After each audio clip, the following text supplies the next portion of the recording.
Hello, everybody, and welcome to the deepest dive on Metal Gear Solid Delta from MinnMax. MinnMax is a place about games, friends getting better. I'm Ben Hansen, and this is the best, most thorough discussion on the internet about Metal Gear Solid Delta. Maybe we can't claim 3 at this point, but by God, we're going to claim Delta. And thankfully, we're not alone. I'm joined by fellow Metal Gear fan, Kyle Hilliard. Yeah, I love Metal Gear. Welcome. One of my favorite franchises. You are putting the pressure on yourself, buddy, to not mess up one single thing, and I'm looking forward to it.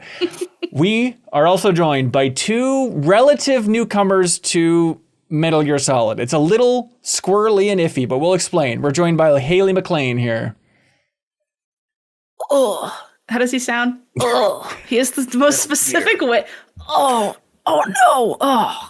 Is that your David Hayter? Or Gravel. Oh. What character are you? I think he's like Snake. Snake. At the he end always of the just like, section? Snake, do you have anything to eat? No, I don't have anything to eat. Oh. She's a relative newcomer. Yeah, take it easy on me. It's her best impression. That's right. That voice is Charles Hartz. Hello, Charles Hart from Game Informer. This is just like one of my Japanese animes. Okay, now we're already getting confused. No spoilers. Come on, man, that's a spoiler review. Over this. So That's a spoiler? it's a line from the first one. Okay, here's what this is. This is a 3-part Game Club discussion covering the Metal Gear Solid Delta. Here's the fun thing, though, is because Delta is so wildly faithful, you can also play along with us if you want to play the original Metal Gear Solid 3, the HD version, the 3DS version, whichever version of Metal Gear Solid 3 you want to play along Even with. the 3DS version? It'd be fun. I would love to have at least one person It does have some additional dialogue of characters explaining how to use the 3DS mechanics. They re-recorded new things, so Wow, that's awesome. The timing might be a little off. That's so fun. But you can play through whatever version you want, but we're encouraging you to play through this game with us and then submit your comments for us to read during our discussions. That's how this whole thing works. Now, here's the thing. This first discussion is covering everything in the game up through the opening title sequence. So the Virtual Mission? Virtuous. I'm just joking. There's a quote from the game, everybody. The Virtuous Mission is everything that we're covering. Like, no, idiot. We all got so mad. Me and Haley both got excited to be like, we made We know something. But we're covering just that, and we're not spoiling anything beyond that, because Kyle and I have played this game, Haley and Charles have not, and so we do not want to spoil anything from Metal Gear Solid 3 beyond the title sequence. And here's where it gets complicated, is we're going to be tempted to be like, oh, well, obviously this character is in these other games. We're going to try to be as light as possible on even talking about the other Metal Gear Solid games, because this is the first one chronologically. So if Metal Gear has always intimidated you, there's too many entries, the lore gets a little bit labyrinthian, this is a great place to jump in. If you've ever been scared of the series, you can jump in now, and we won't do too much of cheeky teasing, cheekiness is going to be our mission here. We might talk about basic premises of future games, but we're going to be so light for the sake of newcomers, because we want new folks to jump in and appreciate this game along with us, because we are going to be trying to create the best, most thorough discussion that we can about this. So here's the thing. If you want to play along with us, submit your thoughts, have us read it on future episodes. Because of Labor Day in the States here and some travel, this episode of The Deepest Dive will be the first one where we don't have comments pulled from Patreon. We have a live chat that's in the Discord. We're going to be taking some comments from there and stuff like that. But for the next 2 episodes of The Deepest Dive, we're going to be making a post on our Patreon page, which is patreon.com/MinnMax with 2 N's. You support us at any tier, even that $2 tier, and you can submit a comment that we'll read in a future episode. If there's something during this discussion where you're like, why are these idiots not talking about this? Or they obviously got this factoid wrong. Come on. You can make this discussion even better by contributing those comments for us to read in future installments. We'd love to have that. And if you want to jump in at the $5 tier as well on Patreon, you can unlock the podcast version of this. If you say this is way too long for a YouTube video, for a whole YouTube series, you can have it on the go in the most convenient way possible. If you support us on Patreon at that $5 tier, you get a little URL, you put that in your favorite podcast app, and then it just fills your podcast app with the bonus podcast feed where you get access to all this stuff and a ton more, including Bonus Pod, the show that Haley hosts every single week. It's my show. And here's the thing. If you support MinnMax on Patreon and support the Deepest Dive effort overall, if you appreciate people giving this game the discussion it deserves, you can support us on Patreon, even that $2 tier, and we'll send you a Steam code for Spilled, which is a game that came out just a couple months ago. It's very cool little indie game. It's about an hour to finish, but it's about as satisfying as a game can get, where you're just in a little beautiful pixel boat as you're cleaning up water. And then as you clean stuff up, you get coins, and the coins upgrades different parts of the boat. It is just an unbelievably satisfying little game loop developed by Lenta. Fun fact, developed on a boat. And it's a game about boats. So, yeah, we'll DM you a Steam code for Spilled if you support MinnMax at even the $2 tier before August 8th. We have 200 Steam codes to give away. We'll post on Instagram and Blue Sky and Discord if we run out of Steam codes. But if you upgrade your tier on Patreon, or if you jump in at even that $2 tier, we'll give you a sweet indie game from 2025. And you can submit comments for us to read later on in this series for the deepest dive on Metal Gear Solid Delta. Charles Hart, how are you feeling, sir? I don't know. Excited, nervous. I've mentioned this before, but I played Metal Gear Solid 1 and 2 last spring with the thoughts that maybe me and Kyle and Alex Van Aken would do some kind of podcast breaking it down at some point, and we just were always too busy and never got around to it. Yep. So I've been sitting on my feelings about the Metal Gear Solid franchise with no outlet ever to put it anywhere.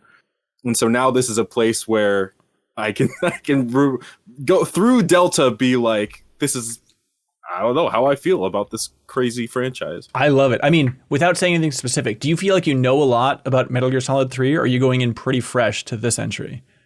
I knew where it was in the timeline, and I think I knew. I think Kyle explained just how the timeline had worked at some point to me, and so I was like, oh, okay, I get that. Or maybe I looked it up. I don't know, but that's about the gist of it. I don't know what just the order of the games is what you mean by that. Right. Yeah. Interesting. Okay, and then Haley, you are such a funky meister because you have only played Metal Gear Solid 5: The Phantom Pain, right? That's the only entry you've ever... I did that either. I can't remember my motivations. I just started it and I was like, wait, this slaps. And then I beat it I don't know, the year it came out, I think. Yeah, 2015. Yeah, it's awesome. Yeah. And so, did you play Ground Zeroes? No. No. Okay. No. Interesting. And then I played both Death Stranding. Not that relevant, honestly. Okay. Yeah, this is because you are in love with Death Stranding. It's one of your favorite games of 2025 for Death Stranding 2. And so you're curious to go back to kind of like some earlier Kojima. What was Kojima like 20 years ago for this thing? Yeah, I'm intrigued. I have always wanted to play the Metal Gear games, but it kind of gave like Kingdom Hearts to me. I was like confused on the order, and like it doesn't do the 2.5D nonsense that Kingdom Hearts does, but it was that energy where I'm like, oh, it feels like a lot to figure out what the right way. It's giving prequels Star Wars like, no, you have to do it this way. Like everyone has opinions. And I was just like, I don't want to learn all this. I'll just play 5 because it seems really good. And I didn't really play it for the story either. The gameplay in 5 was so good that I just did it for like to have fun in stealth missions and play with all the toys and stuff. Yeah. So I can't really even remember the plot of 5 either. I remember there was a very long truck scene that I thought was the end of the game, and then the game kept going after that. And I was like, what the hell is happening? Haley, we promised we weren't going to spoil the later games. If you could just please cool it by talking about the extended truck sequence. The big truck scene? Yeah, sorry. It was very engrossing and very fun to watch. Trucks don't go extinct in this game. Guaranteed. Trucks do exist in the future. All right, so we're all playing Metal Gear Solid Delta. I'm playing on PS5. Where are y'all playing at? Also PS5. Okay. Awesome. PS5 I did just redeem an Xbox code while we're waiting here though, because I want to check out Snake versus Bomberman. Oh yeah, I'm curious. Oh yeah, all the different little IP things, right? Yeah, it's just only 2 different versions. Yeah, but you can write it in the future if you want us to talk more about Snake versus Monkey or Snake versus Bomberman. Do you know? Is it different? Is it just you're collecting little Bomberman guys instead of the monkeys, and that's basically it? Well, the reason I asked Konami for a code is because it looks different. Because in Snake versus Monkey, you're shooting them and grabbing them, but in Snake versus Bomberman, you're throwing bombs at the Bomberman. Right. So, I mean, it's probably not radically different, but I wanted to check it out. It's still cool if they have a couple different versions of it. Yeah, but okay, let's jump into this sucker. Just like Naked Snake is doing the Halo jump out of the plane. I want to know though, has Kyle played every single one, every Metal Gear? Every like canon one. Like, I didn't play the Acid games. You know what? Actually, I'm sorry. I take that back. I did not play the NES games. I have never played those. but all the solids I've played. Even the PSP ones. Yeah. Yeah, I haven't played. Cool. I haven't played all of Survive. I know Kyle's a huge Survive fan, so I'll let him speak to that. I haven't beaten Survive. I didn't really count that one. Fake ass Survive fan. That was mixed, right? People didn't like Survive.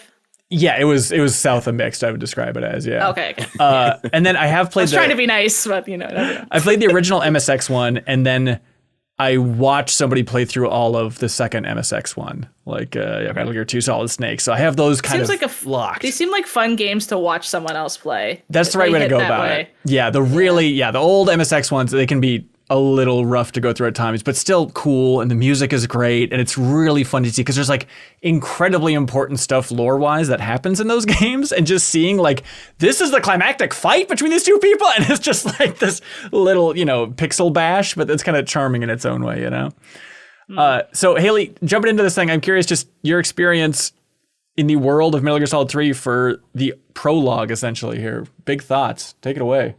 It's a movie. This is just I watched a movie for like 2 hours. Yeah. What are you talking about? I was absolutely weak on how little gameplay there was that I was like laughing. For context, I recorded a VOD because like with Alan Wake 2, I want to record myself playing this whole thing. Yeah.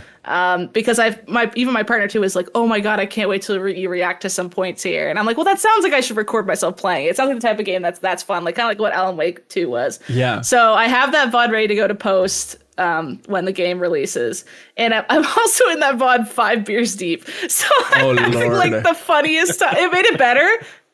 Trust me, so when it's good that I was 5 beers deep. presentation, you're like, what is happening? Yeah. I was just like so excited. B-roll of like free footage of like wars and stuff. Yeah, the same Cuban Crisis newspaper clipping shown multiple times. I'm like, that's lazy. Watching those, hearing how many millimeters the sub cannons are, and this is stuff the good like stuff. This is the good stuff, Haley. Come on, all the over explanation. I love it. Yeah, like, but it is hard to start a Metal Gear game, especially 3. I think for like a newcomer, because you're right, Haley. Like it is.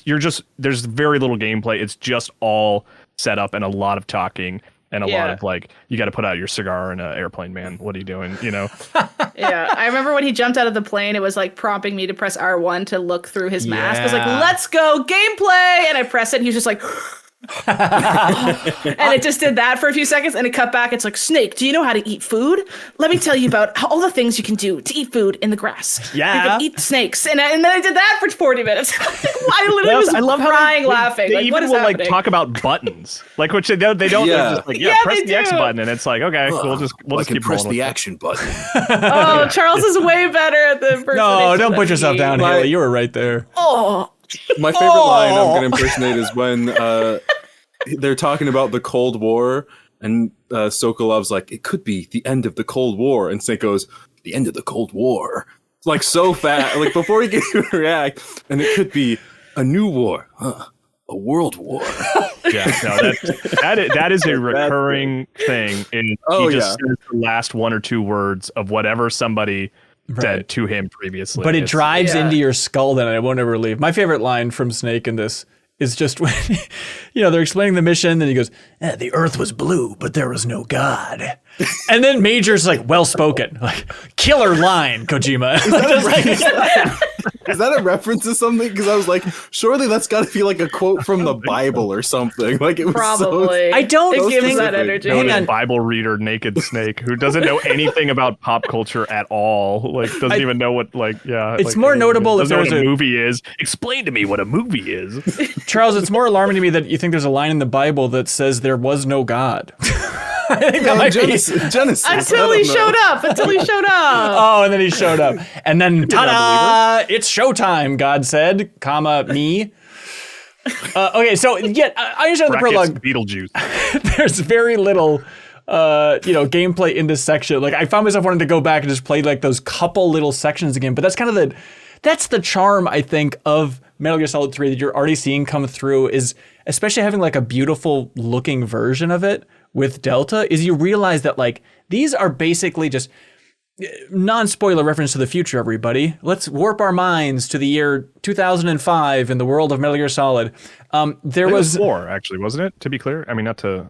Wasn't it 2004? It was 2004. Oh, no. Yeah. You don't know where I'm going. I'm saying Okay. in the timeline of Apologies. Metal I'm so Gear, sorry. I was for so the sorry. original Metal Gear Solid, they had that release as well, which was VR missions, right? And it's like, it's basically just, okay, little polygonal things that you're navigating around. And so much now, when you go back to Metal Gear Solid 3, you can really see like, oh, this wild jungle expanse that I experienced in 2004 when the game released, you now just realize like, okay, we're still kind of in VR missions level complexity for the stealth and the environment and the layout. And it's just so funny now to see it in such amazing high quality, but you can still get a feel for like, okay, you hide over here and wait for him to walk this way, and then you walk around that thing. It's not exactly a challenging stealth game in the beginning. You know, who can say where it's going to be going and stuff, Haley? Oh, a quick question I was on that struggling, topic. so All right. we'll see. I'm assuming Charles and Haley, you guys both just went with the whatever camera controls were available, right? I went with I the did other modern. modern ones. Modern? Okay. Because Yeah. when Ben and I played it on PS2 when it first came out, the whole game is basically an isometric camera. Yeah. The Yeah, legacy mode. Interesting. That was the biggest hurdle for me playing those first two games, was the camera system. Yep. And I Yeah. was that was the main thing where I was like, I actually can wait for this one, is to have a normal camera controls. Which they added pretty quickly. I think it was like 2006 a version came out where you had full camera control. I It could was be wrong about 2005. that. December of 2005 is when Subsistence came out, 2005. and that's the one that had like the behind the yeah. back camera. And it stuff was like like that. there's no going back after that. But you can in Delta, you can do that overhead camera, which is wild. Like I can't imagine anyone would play that. Is there any appeal? to Oh that still? yeah. I love it because Wow. I love Metal Gear Solid 1 and 2 so much, specifically 2, that like there was a part of me that even back then was like, I kind of like having that top-down camera for Metal Gear Solid 3. To be fair, I only played it through like I guess twice with that top-down camera, but like I only did once. I am Yeah. tempted to go back and experience it that way at some point because I do think it's kind of cool. I would imagine like the routing of the guards and stuff is very dependent on the angles that those isometric cameras provide, right? Yes. Like it kind of would feel like an extra chunk you're getting of the intention of why that dude is over there instead of over there. Right. Because the angle of the weird like security camera that is your head happens to look Yeah. at that section a specific way. Yeah. Well, and you can always also, and correct me if I'm wrong, you can always press the first person button Yeah. to like look through Snake's eyes. So it's like a trading of like the isometric and you do that a lot. and then the first person. Yeah. Like that's So- what you spend a lot of time doing in 2 and 3 is going into first person and shooting. Yeah. That was the thing that kind of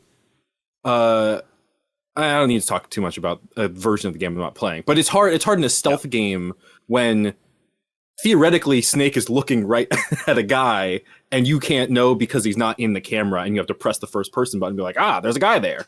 I gotta crouch in these bushes. Right. And it's so nice in Delta, like they added so many little quality of life things, but just having like the notification of like where the guard saw you from, it doesn't seem like much, but it kind of like a Far Cry style alert of like, oh, they were over here when they saw you. It's like, okay, thank God. It's not just like the alert. It's like, I don't know, where is this guy? Where did he see me? What should be aware of? Like, what's the route that I'm not tracking here? But you're right, Haley. It's like, it's funny to look back on it. Like, I think this is, in my mind, a really iconic opening of a game, and I'm excited to unpack all this stuff. But then you look at it, it's like, it's kind of like 5 areas of little like segments. Like, it's really not that many little play boxes that you're kind of navigating through. But it's a nice, it's a little warm up. You know, this like just like this discussion is a mere prologue to the meat we're about to bite into, the anaconda meat that is all of Snake Eater that we're about to chomp into I for don't future want none. episodes. Oh, really?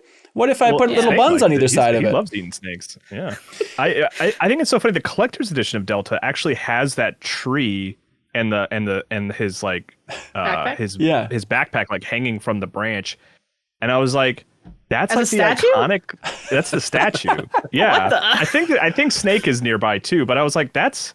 I mean, I remember that. I do very vividly remember that tree and climbing that tree because that's like the time you get to play really. But I was like, that's weird that's almost like they assigned someone to like, hey, what's a great statue we could do? And they played the game for 5 minutes and we're like, I guess this tree. That's the first thing you interact with. Sounds like they had a warehouse of tree statues and they're like, what game can we attach this to get rid of them? Yeah, it was kind of like everybody remembers, Green Hill Zone so well in Sonic. Like, my memory of Sonic 2 is just the Green Hill Zone, But it's like, it turns out you just play the opening of these games again and again and again, Because like this, I mean, for Metal Gear Solid 3, I probably played it 3 times when it came out total, including Subsistence, like all the way through, I'd have to imagine.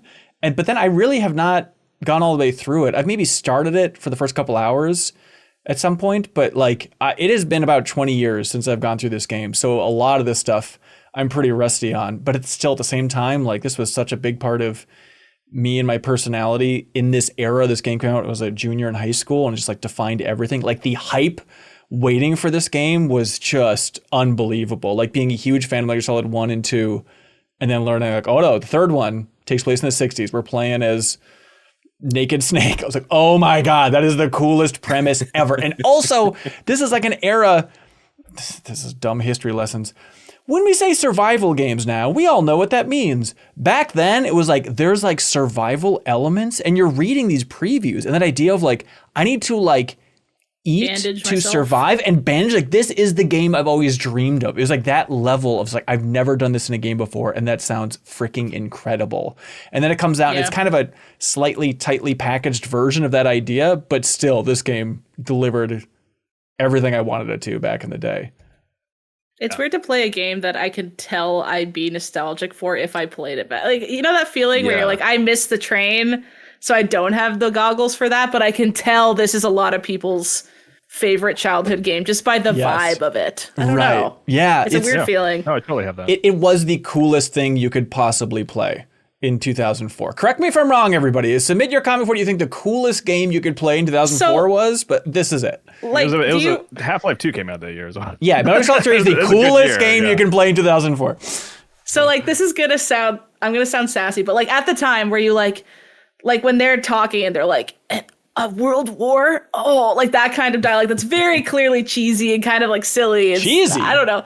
Like, did you I was in tears. Were you like, oh my God, this is genius writing? Like, did you think that way back then? Yes. 100%. I will totally cop to that, because it was like there was not that level of performance like didn't exist in games. That's true. That's the context I'm missing. 100%. Yes. Like it wasn't even that like the writing was like super high quality as much as it was like I can have like full conversations with actors who are taking this seriously. Like that, I feel like I just really had not gotten in a lot of games.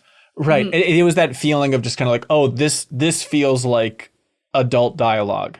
This feels like, I mean, that's code for, it sounds like dialogue that could be in The Rock, I suppose, or some action movie that my dad liked, you know, like with Metal Gear Solid 1, I remember like showing him the opening of Metal Gear Solid 1. I'm like, this is like better than Hollywood, dude. This is like the best thing ever. So you gave it a lot of passes, but still that is the fun. Even when playing through just this section, that is the fun of Metal Gear of like, yeah, it's hokey in so many levels, but at the same time, like when I'm looking up and researching, like what is the difference between the KGB and the GRU? Like what are their different territories? How do they react back in the day? Like that is the cool level of research that they clearly fell in love with, and to have that come through for players now, like I think that's still really compelling to at least tie to some real world things in a fun way.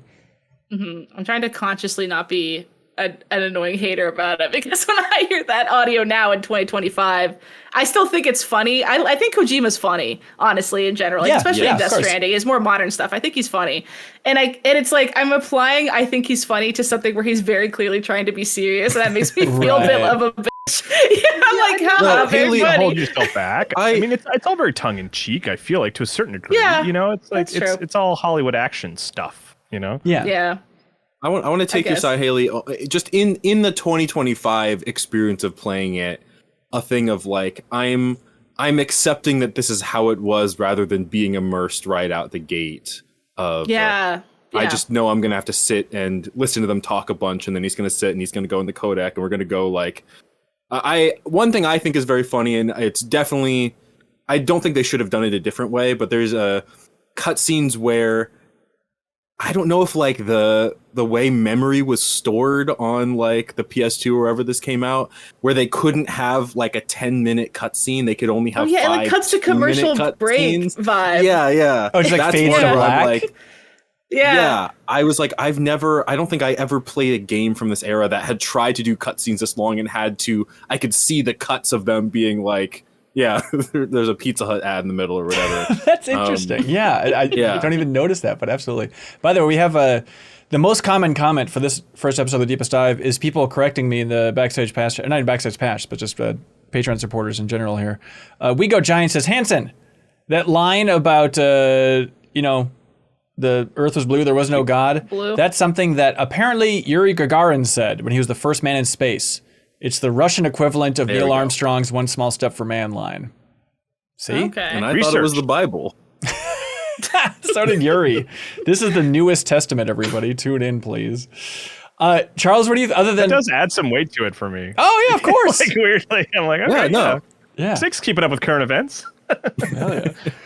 But yeah, Charles, I mean, a lot of cutscenes, but let's dive into the meat of it. What do you want to talk about? We can work through chronologically, whatever you prefer. I had kind of a hard time with it. So in not in a way, I want to be clear in the same way Haley was being like, I don't want to say I strongly dislike the game because we did like the very opening moments before we really got to the meat of it. Yeah, and to be clear, Ben and I did not make this game. I want to make sure the chat knows that. Like, we are not like invested in this. Oh, I'm heavily invested. By today's standards, I think there's a lot of ways in which this is not a great opening. Really? One is that I would agree. we do a lot of, and it's like, creative writing 101. We do a lot of showing or telling, not showing. We do a lot of, this is what this is. This is what this is. Hey, it's me. I'm your friend. Remember when we did that thing 10 years ago and we have this relationship? Here's another person. This is me and this is my whole deal. You know my name. It's this pun. There's a lot of that before we actually get to be like, what is this guy's deal and what does he want? And then when we do get the actual showing moments, it's very flashy. I think the part of this game that made me feel the most crazy was the 2004 pacing with the 2025 character models. Yes. Of like this guy from the Ocelot program doing his poses. And it's like, I feel like we should have cut a lot of these scenes out, but I remember playing it with like the old blocky models and like the Metal Gear Solid 1 and 2, where I'm like, for some reason it makes more sense there it like looks right here that way. Yeah. Yeah.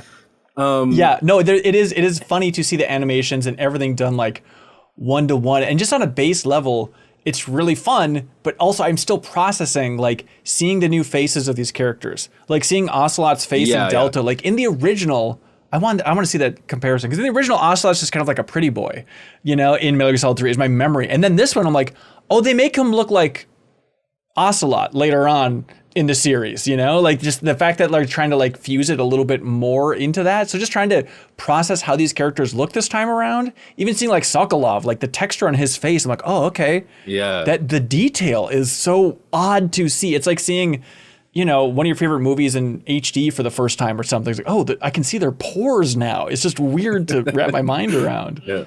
I can see his gloves. Sokolov's gloves always stood out to me. It's like, he should change his name.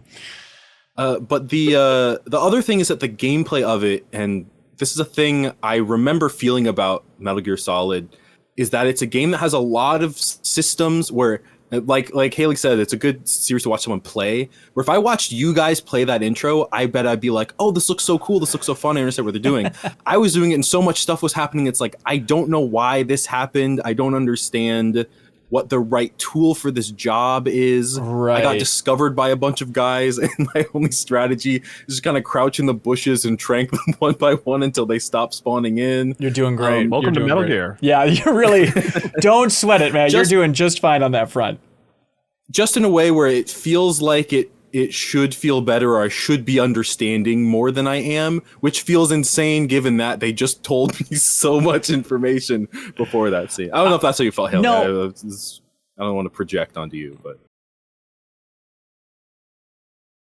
I'm giving this a lot of grace because I'm excited to finally play it. Because I've always wanted to play this. Yeah. So going into it, I'm having fun because it feels ridiculous. So it's a very good spot to be in. If in general, I think like the pacing of it is whack and stuff, because I'm still very forgiving of it.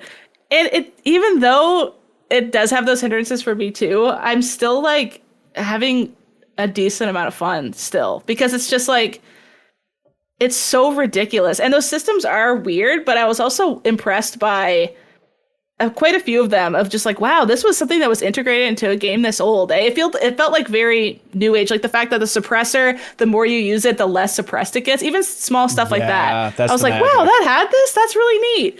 And then other things I wouldn't be as impressed by, but like go into this menu and press bandages twice and then you're healed. Like, I'm like, that's kind of boring. But like there was an interesting balance of like figuring out what's actually in this game, because I have so strictly avoided them, because it's almost like I've been saving this for a rainy day and I'm finally playing it kind of energy. I think that's why I'm having fun, where if I approach it from another angle as someone who was like, let's see if this is worth it, I don't know if I'll like it, and they like hated it, it's like they don't have that background context I guess, that I've like hyped this up in my brain for 5 years at least. Yeah, kind of thing. yeah.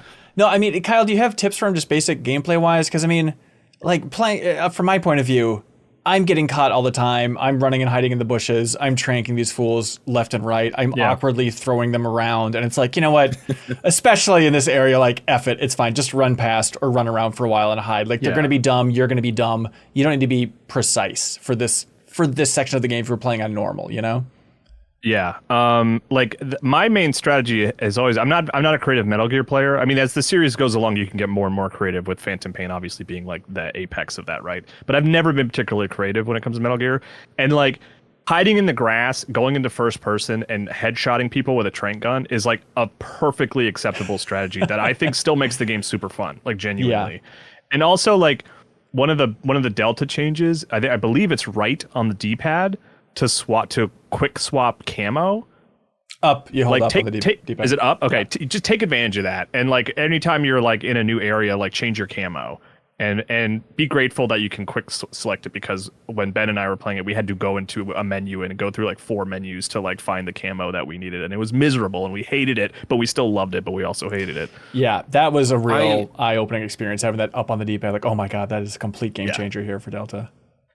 I do feel better hearing you both say that, because the way they talk to Snake is like, hey, you can't be caught. If you get caught, we're not even going to say we know who you are. Like, you're dead to your us death if you pill. ever get seen. Yeah, you got the cyanide in your mouth, ready to go. So for me to get detected, I was like, oh, it's like a game over. And then it wasn't a game over. And so I was kind of just confused. And then being like, I'm doing really bad because Snake's not supposed to be seen at all in this part, and I can't get very far. Okay, that makes sense. That's the exact kind of context I needed to be like, I understand better. I do think, I mean, like, the only time you ever really gunned for like the hardest mode is I played like Metal Gear Solid 2 on Extreme, and that was incredibly fun. But that was like the level of, okay, I need to really care about every millisecond of what's happening in the gameplay. Playing these games on normal, I think you'll be just fine.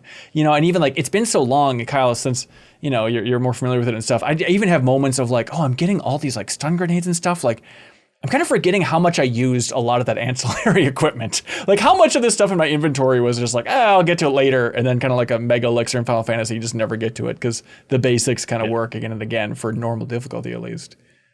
You can also, and then like run, which is a change, I believe, you know, from the original, but like running up to someone, if you have the gun and the knife equipped, right? Yeah. And you just run up to someone and pull the right trigger, like Snake will just knock them out very quickly. Right. Which is helpful as well. Yeah. But then you can also hold them and slit their throat by pressing X. If you interrogate them is fun too. Yep. You can interrogate them, get some good stuff. Yes. Yeah. The trick is like the Delta trick, I believe, is so you can hold L1 to make him like go really slowly and quietly, so you don't have to worry about like, you know, just touching the control stick slightly. You can just hold L1, and when that CQC icon shows up on screen, if you're walking up someone behind them, that's like an alert that you can hold them up if you like point your gun at them. Okay. Or you can CQC them. You can just pull the right trigger and knock them out very quickly. Gotcha. Yeah. Do you have any other basic gameplay tips before we jump into this thing in a bigger way, Kyle? For stinky baby bad people at the game like me and Charles. Oh no. When you say holding up, is it literally just you just point your gun at them? Yeah.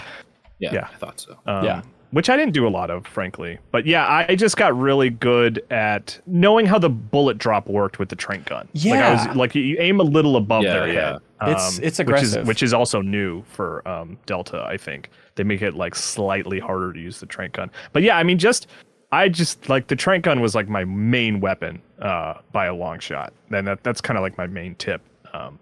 Yeah, and if you get caught, you can just run to the next area. You'll be all right. No matter what, you'll be just fine, and no one's going to look back at you and be like, oh, Snake, you've disappointed me as the world's It feels like soldier. there is like extra content if you're like the bestest, stealthiest guy. It gives that energy of like, if you did do it perfect, you get a better cutscene or something. Right. It sounds like that's not the case, but it gave that energy maybe. There's no narrative stuff for Okay. doing that, right? Like you. Yeah. Are you going for like a non-lethal run or something, Kyle? Or do you have any strategy here? I usually go for a non-lethal run, but I always abandon it at the first boss. And like all the soldiers, I don't kill soldiers, but I'll kill a boss. Right. I did also feel a little better about getting caught because it's like Snake fails the stealth portion of the Virtuous Mission spectacularly. He gets Sokolov, immediately gets caught by like 10 people, and then as he gets out of there, can't even cross a bridge without like 9 more people spawning in. Also, he fell off the bridge at least 3 times for my playthrough. I don't know what he was thinking. It's a pretty wobbly bridge. I guess you got to cut him some slack. And he died that time, but then during the narrative, he fell off the bridge, and he survived, barely. Yeah. Another tip, I guess, maybe this is obvious, but like just eat a lot. Like just always keep your stamina topped off, because there's like a million things to eat all the time. Even if you're just like chomping on mushrooms that he hates, you know, he's like, ugh, that's disgusting. How do you just eat get it all. the mushrooms? You get a knife. Like hit R2 a bunch, and he'll just do he'll do that little like kick, and you can just kick the mushrooms, and then you can eat it. He doesn't like them though. He likes snakes.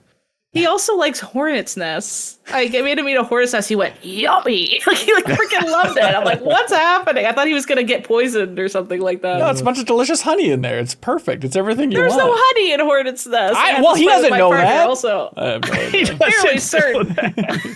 He should. All right, so the mission. Here we go, everybody. Virtuous Mission. We got this character named Naked Snake.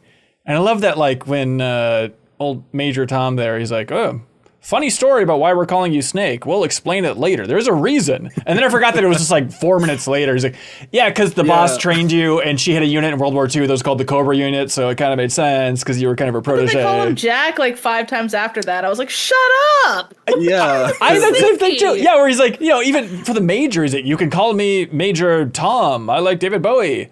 And then later on, when he's talking to Sokolov, when Naked Snake is, he's like, hey, Major Zero said this. I'm like, use the code names. Come on, man. I know. I guess maybe Sokolov would be confused about, like, which Major? I've only worked closely with one, and his name was not Tom. They just don't even follow their own rules. It's like they take 5 minutes explaining why code names are a good thing, and then don't use them for the rest of the section. It was driving me crazy. I've forgotten that dialogue by the time they're getting to the next part. There's a lot. There's a lot that they got to go through here. But the setup, you're doing a halo jump to drop into Soviet airspace to rescue Sokolov, because if you paid attention to your history lesson, the idea was the Russians pulled out of Cuba for the trade of Sokolov because they wanted him back, because they wanted him to finish this top secret nuclear weapon, the Shagohod, that you see up there on the cliff at the end of this section and whatnot. And so you're trying to then steal him back is the overall idea.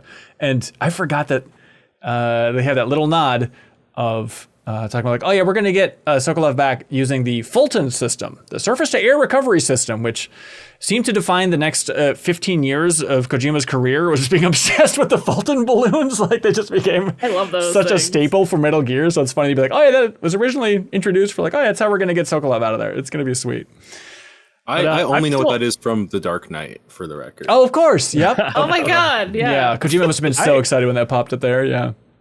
I still get pumped, man, when he does that like fall from the plane. Yeah. Where he just kind of leans forward, and like on PlayStation 2, the watching his fabric whip around his legs was like, oh my god, we're in the future, you know? When he just slowly tips over to do his Halo jump, it's like, I'm like, hell yeah, we're playing Metal Gear Solid 3 again. Let's do it. And it's not just his slow tip over, but also you have Major being, spread your wings and fly. God be with you. It's like, yeah, this is the coolest intro for a game ever. It's good. Yeah. And he I put was out his scrapping- cigar, like, you know, in a cool way. I was like, hey, this has some pizzazz. I'm into It's it. got some stuff. Oh, boy, I does it was have crapping pizzazz. on the show don't tell type thing, but that was the most thing where it's like, you can't get 5 minutes in the game without being like, well, this is the coolest man that's ever been ever existed ever. It's like, they're like, put your cigar out on the plane, and I'm like, I don't know. I think that guy can keep the cigar. Right. That guy feels like he earned it. And he's so cool, actually, he'll drop into Soviet airspace and get on the ground before he even learns through the codec, like, what the mission is. Like, that makes me laugh when he lands, like, okay, here's what you're doing. He's like, okay, got it. It's like, you were sitting on the plane probably for like 15 hours. No one could explain it to you at that point. And then he's like, By the way, so we're I not guess giving that you means any no food backup. to take with you. Yeah. So I'll have to get my own food. Yeah. Oh, what did you guys pick when it asked you what your favorite Metal Gear game was at the beginning? I said 5. 5? I said 1. Yeah, I said 1. I said 2. I usually say 2 because 2 is my genuine favorite. Yeah. Yeah, and then Do we know what happens differently with that choice? If if you pick 2, at least something different happens. Yeah, you can say. I mean, you have the mask of Raidan. You're wearing a rubber mask of Raidan from Metal Gear Solid 2, and there is dialogue when you land on the ground. They're like, all right, you can take your mask off now. We don't have to be secretive anymore. So he takes off his like gas mask and a rubber mask. Yeah, but it was a very cheeky nod, because I assume you know the history, right, of like Metal Gear Solid 2 introduced this new protagonist that a lot of people complained about. He's just some girly guy with long blonde hair. And so by the time this came out, it was a very cheeky Sarah's nod. ears just perked somewhere. Oh, Sarah would be very into Raidan. There's no doubt about it. But then the idea when this game they came even out, have a line of dialogue like, "No, you don't look like an idiot anymore." And I'm like, I like Raidan. right? And eventually he will be redeemed. But by the time of this game's release, the idea was like, oh, let's joke about, well, we really whiffed back then. I can't believe we included Raidan. Look, it's so jokey. We'll have him inserted in here again. Wait, so could you pick that when you play the original game? Yeah, yep. But the fun thing about this version then is it has like every version of Metal Gear. Yeah. It's like, all right, which version do you like? And I'm surprised they don't have Acid in that big list at this point. Like, it's fun to see the huge list. But yeah, it's just different camo that you get, I think, depending on who you or which you choose. I think it tells you too. Yeah. Yeah, in the lower right, I think it does walk through all the different options and stuff like that. But that's all right. No, that's totally cool. Well, you got something cool. I mean, I'm not worry about it. Yeah.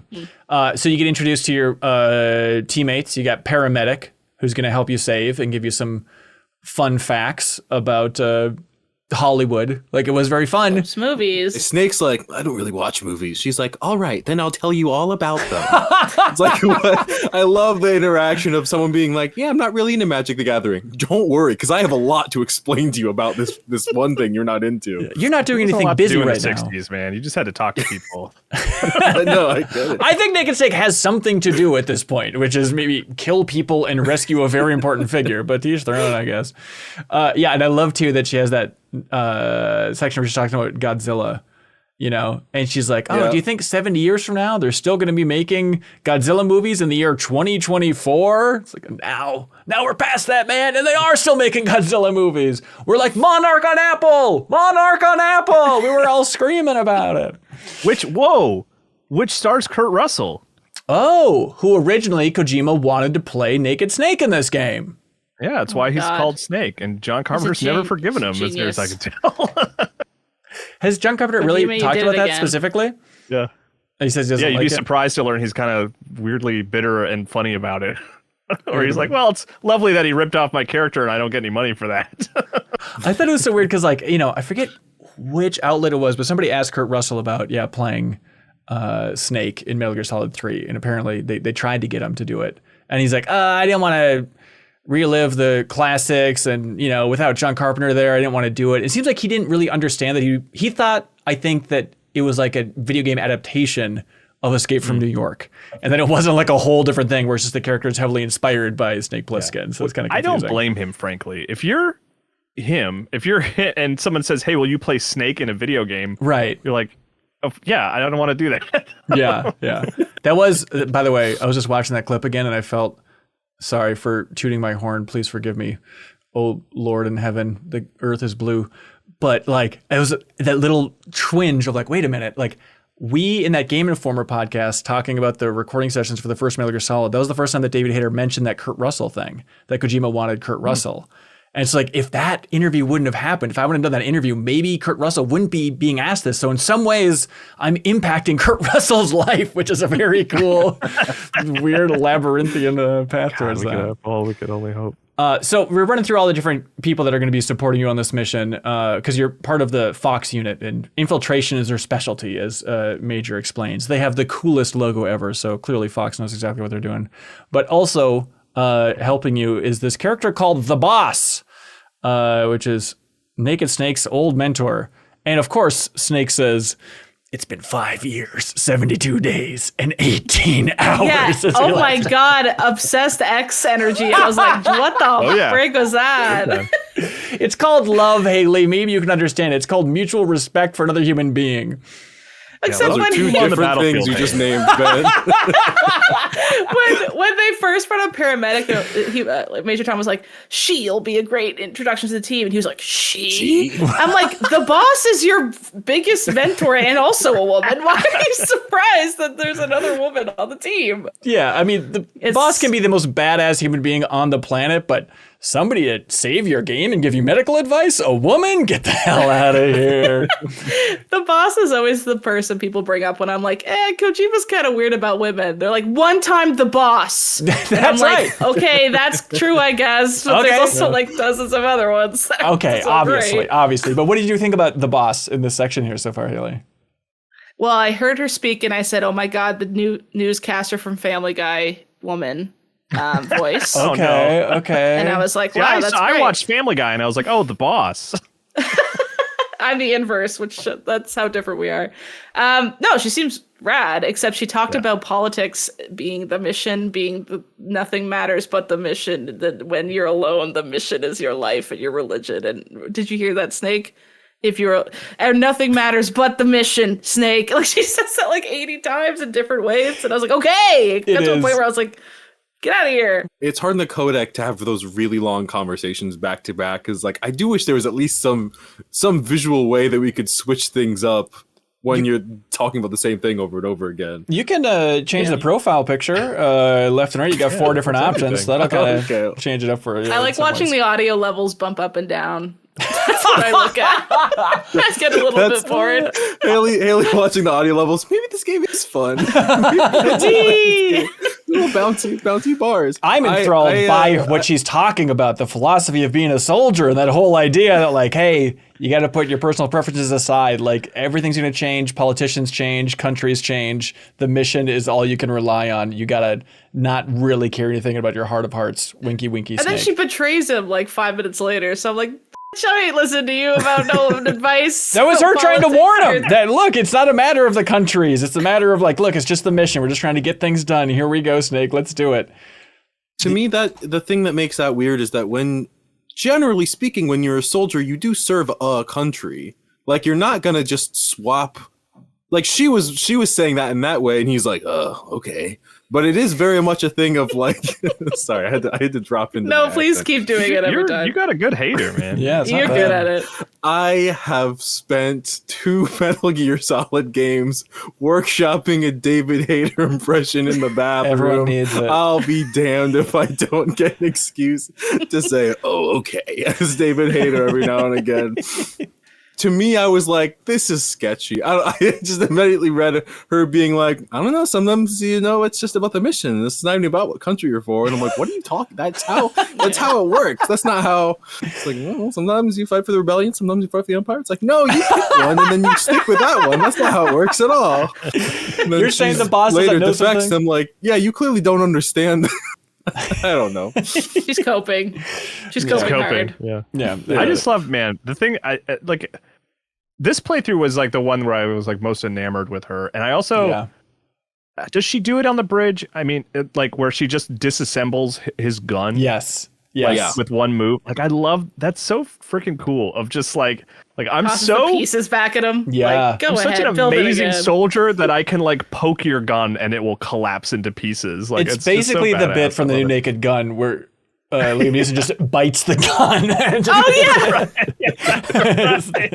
It's the same Let's energy. just talk for about sure. Naked Gun for an hour in the middle of this. Naked Snake? Naked Snake's That's gun. isn't that the star of this game? Naked Snake Gun. No, even just on that bridge, I know we're jumping ahead a little bit, only in this one instance, but like, just what a badass she is when she just drops the nukes on the rickety bridge and it's like, boosh! It's like she's the Hulk or something for like how heavy those things were that she was just carrying casually. That gave anime antagonist like, oh, she's stronger than I thought. Yeah, but it's so freaking Kojima good. is very good at establishing power dynamics through body language is a thing I have noticed a lot. You'll drop the thing on the bridge and it's like Snake is like wobbling back and forth. Sokolov's on his ass already. He has no control of the situation. But even just like I'm jumping around a bunch. But Please. when you get to Ocelot there, Yes. he shows up and he's just like, I'm gonna flex in 9 different poses and none of you can touch me because I'm in control right now and the camera is going to inform you of that. Yeah, I mean, Ocelot's intro is so absurd. It's like my favorite shot, I think, in this entire part of the game is when that bullet is flying through the air and Snake is throwing Ocelot onto the ground, I believe, is like what's happening in the background. But just so much of the cinematography around Ocelot's intro is absurd, but you get the flavor immediately of flamboyant and cocky and elaborate. There is an iconic odd thing that he does in the intro. I don't know if you got the subtle thing, if anything stood out to you too. Perhaps Can't imagine what you're referencing. He wears a red beret. There's a lot happening in this game. I understand that, but there's a moment where he looks up at the sky and goes, Oh yeah. to summon. Ben, I took notes and I literally had a note that says, "What was that meow crying emoji?" And I could not for the life of me remember the context of it. I was like, when did that happen? When would that happen? You didn't connect it to an Ocelot? Like you were like, what is this cat thing? That's so much more logic than I would also, apply. It seems to like a a really inefficient way to like call your fellow soldier, like your code. Like people sometimes do bird sounds or something. Like it doesn't seem like particularly loud, like a soft meow, basically. But also, if you want to try and hide the fact that it's like the Ocelot unit of Spetsnaz, maybe don't make the sound of the Ocelot. Yeah, go for a bird whistle. Yeah, go for anything else other than that very clear tell from which unit. Yeah, yeah. But I forgot that'd be better. I forgot just how many other Russians that he kills, because it's like, okay, you get this idea that there is the power struggle. Sokolov, is it Sokolov that explains it? But the power struggle. No, I'm sorry. I think Major explains it between. I'm realizing I called him Stroganoff in my head. So most people saying it correctly. Sorry to interrupt. But the idea of Volgin, who's the big boy we can talk about a little bit later, that he is battling within the Russian Soviet hierarchy and the push and pull with Khrushchev, because Khrushchev has power, but he is with GRU, the GRU unit, GRU unit, and he's trying to compete with the KGB unit for dominance for the future of the Soviet Union and all that fun stuff. And then the Ocelot unit and this major here, little young baby Ocelot, the fact that he is now leading this unit. But he kills so many other Russians that then later it's kind of surprising when he's like, hey, don't nuke other Russians, Volgin. Like, you can't, that's our, it's like, you just shot like 8 of them in their head. Like, I understand nuking is different from shooting like soldiers, but it's still like, we don't know. It's a bit of a difference. But, it's not like he's nuking a town. It seems like he's just nuking some trees, right? And so, like, I don't know if it's really. Well, I think it is a research facility of some kind, right? Yeah, there's just people over there. Right. I guess so. He was just nuking some trees. What's the point? What's he doing? What a waste of a nuke. Power. Yeah, I guess so. I do like how excited Volgin is. He's like, well, she brought it. We got the nuke rocket launcher. We got to shoot something. No, so it's like we could wait like 20 minutes. He's like, nah. Yeah, what are you gonna do? You don't need it. Kyle, do you have thoughts on this section you want to jump into? Meeting Sokolov, walking through the Shagohod, all that fun stuff. Yeah, I mean,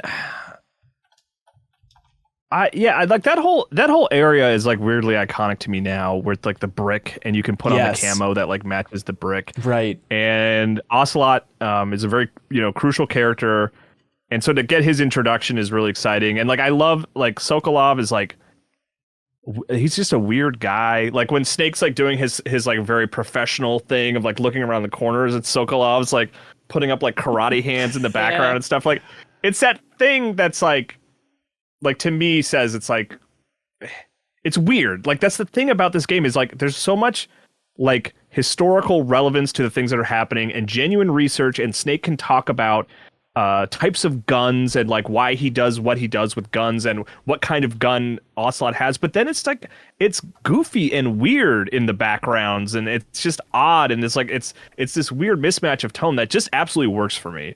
I know we've used Haley used the word anime once already, but I mean it is anime, like fully, like it is, like there's no like pretending it isn't or anything like that. And it's just like I love that weird tone. Like it just really works for me. And I even feel like like it's getting like further and further apart, like as Kojima moves on, and like Death Stranding even, I feel like it kind of leans more towards the serious more than it does the goofball. Right. I don't know. Dan Reichert up until year like 2018 insisted that Metal Gear wasn't anime at all, that there was no relation between the two. I had a long discussion with him about this recently. Oh, good. I'm glad he's atoning for the sins of his past. No, you're right. It's the same way that like, just trying to nail the tone here. It's the same way that like Yakuza has a tough tone to convey. If you saw 2 clips of Yakuza side by side, you'd be like, how does this work? But I think it's kind of that similar thing of like, yeah, you got to have a little bit of that goofy. You got to have the serious dramatic. Whereas in this case, it's less about, it's a little bit of family dynamics, but more just about geopolitical and a warfare guy with like and stuff. bulging eyeballs and a helicopter and Oh my god, he freaked me the hell out. Hornets, control over hornets and like a guy, like a reptile man. Who can say who they are? Okay, the Sokolov thing. I want to talk about this interesting line there where Sokolov says, he's like, by the way, Naked Snake, your Russian is superb. Where'd you learn to speak it? Yeah. Oh yeah, I was like, we're speaking Russian right now? Yeah. I love it. But it's like, okay, so just there's no indication for when Snake is switching back and forth. Let's just assume that this is a perfect Russian for a lot of this stuff. But then I like that. Speaking of Yakuza, it's like the most recent one where they're like, they have a cutscene that's like, there was a language barrier, but they figured it out. Right. Yeah. In brackets underneath. Yeah. But the follow-up to that is always odd there, where he says like, where'd you learn to speak it? And then Naked Snake says, from my mentor. And then Sokolov says, now, by the way, now I feel like I'm in a competition. I have to do a better David Hayter than Charles. That was good. That was good too. You got an element of the graveliness that I was like, oh, I'm not doing that. I'm not doing that The part as well. extension of the last syllable, I think, is the missing piece, Charles. And it is fun because, David Hayter, he does perform these characters differently, right? 'Cause this is Naked Snake, which, premise spoiler, is the father of Solid Snake, right? And so like he technically performs them differently, which is fun to see. And like Naked Snake is a little more gravelly, all that fun stuff. So he's really pushing it in a way that might stand out with the visual fidelity of a 2025 game.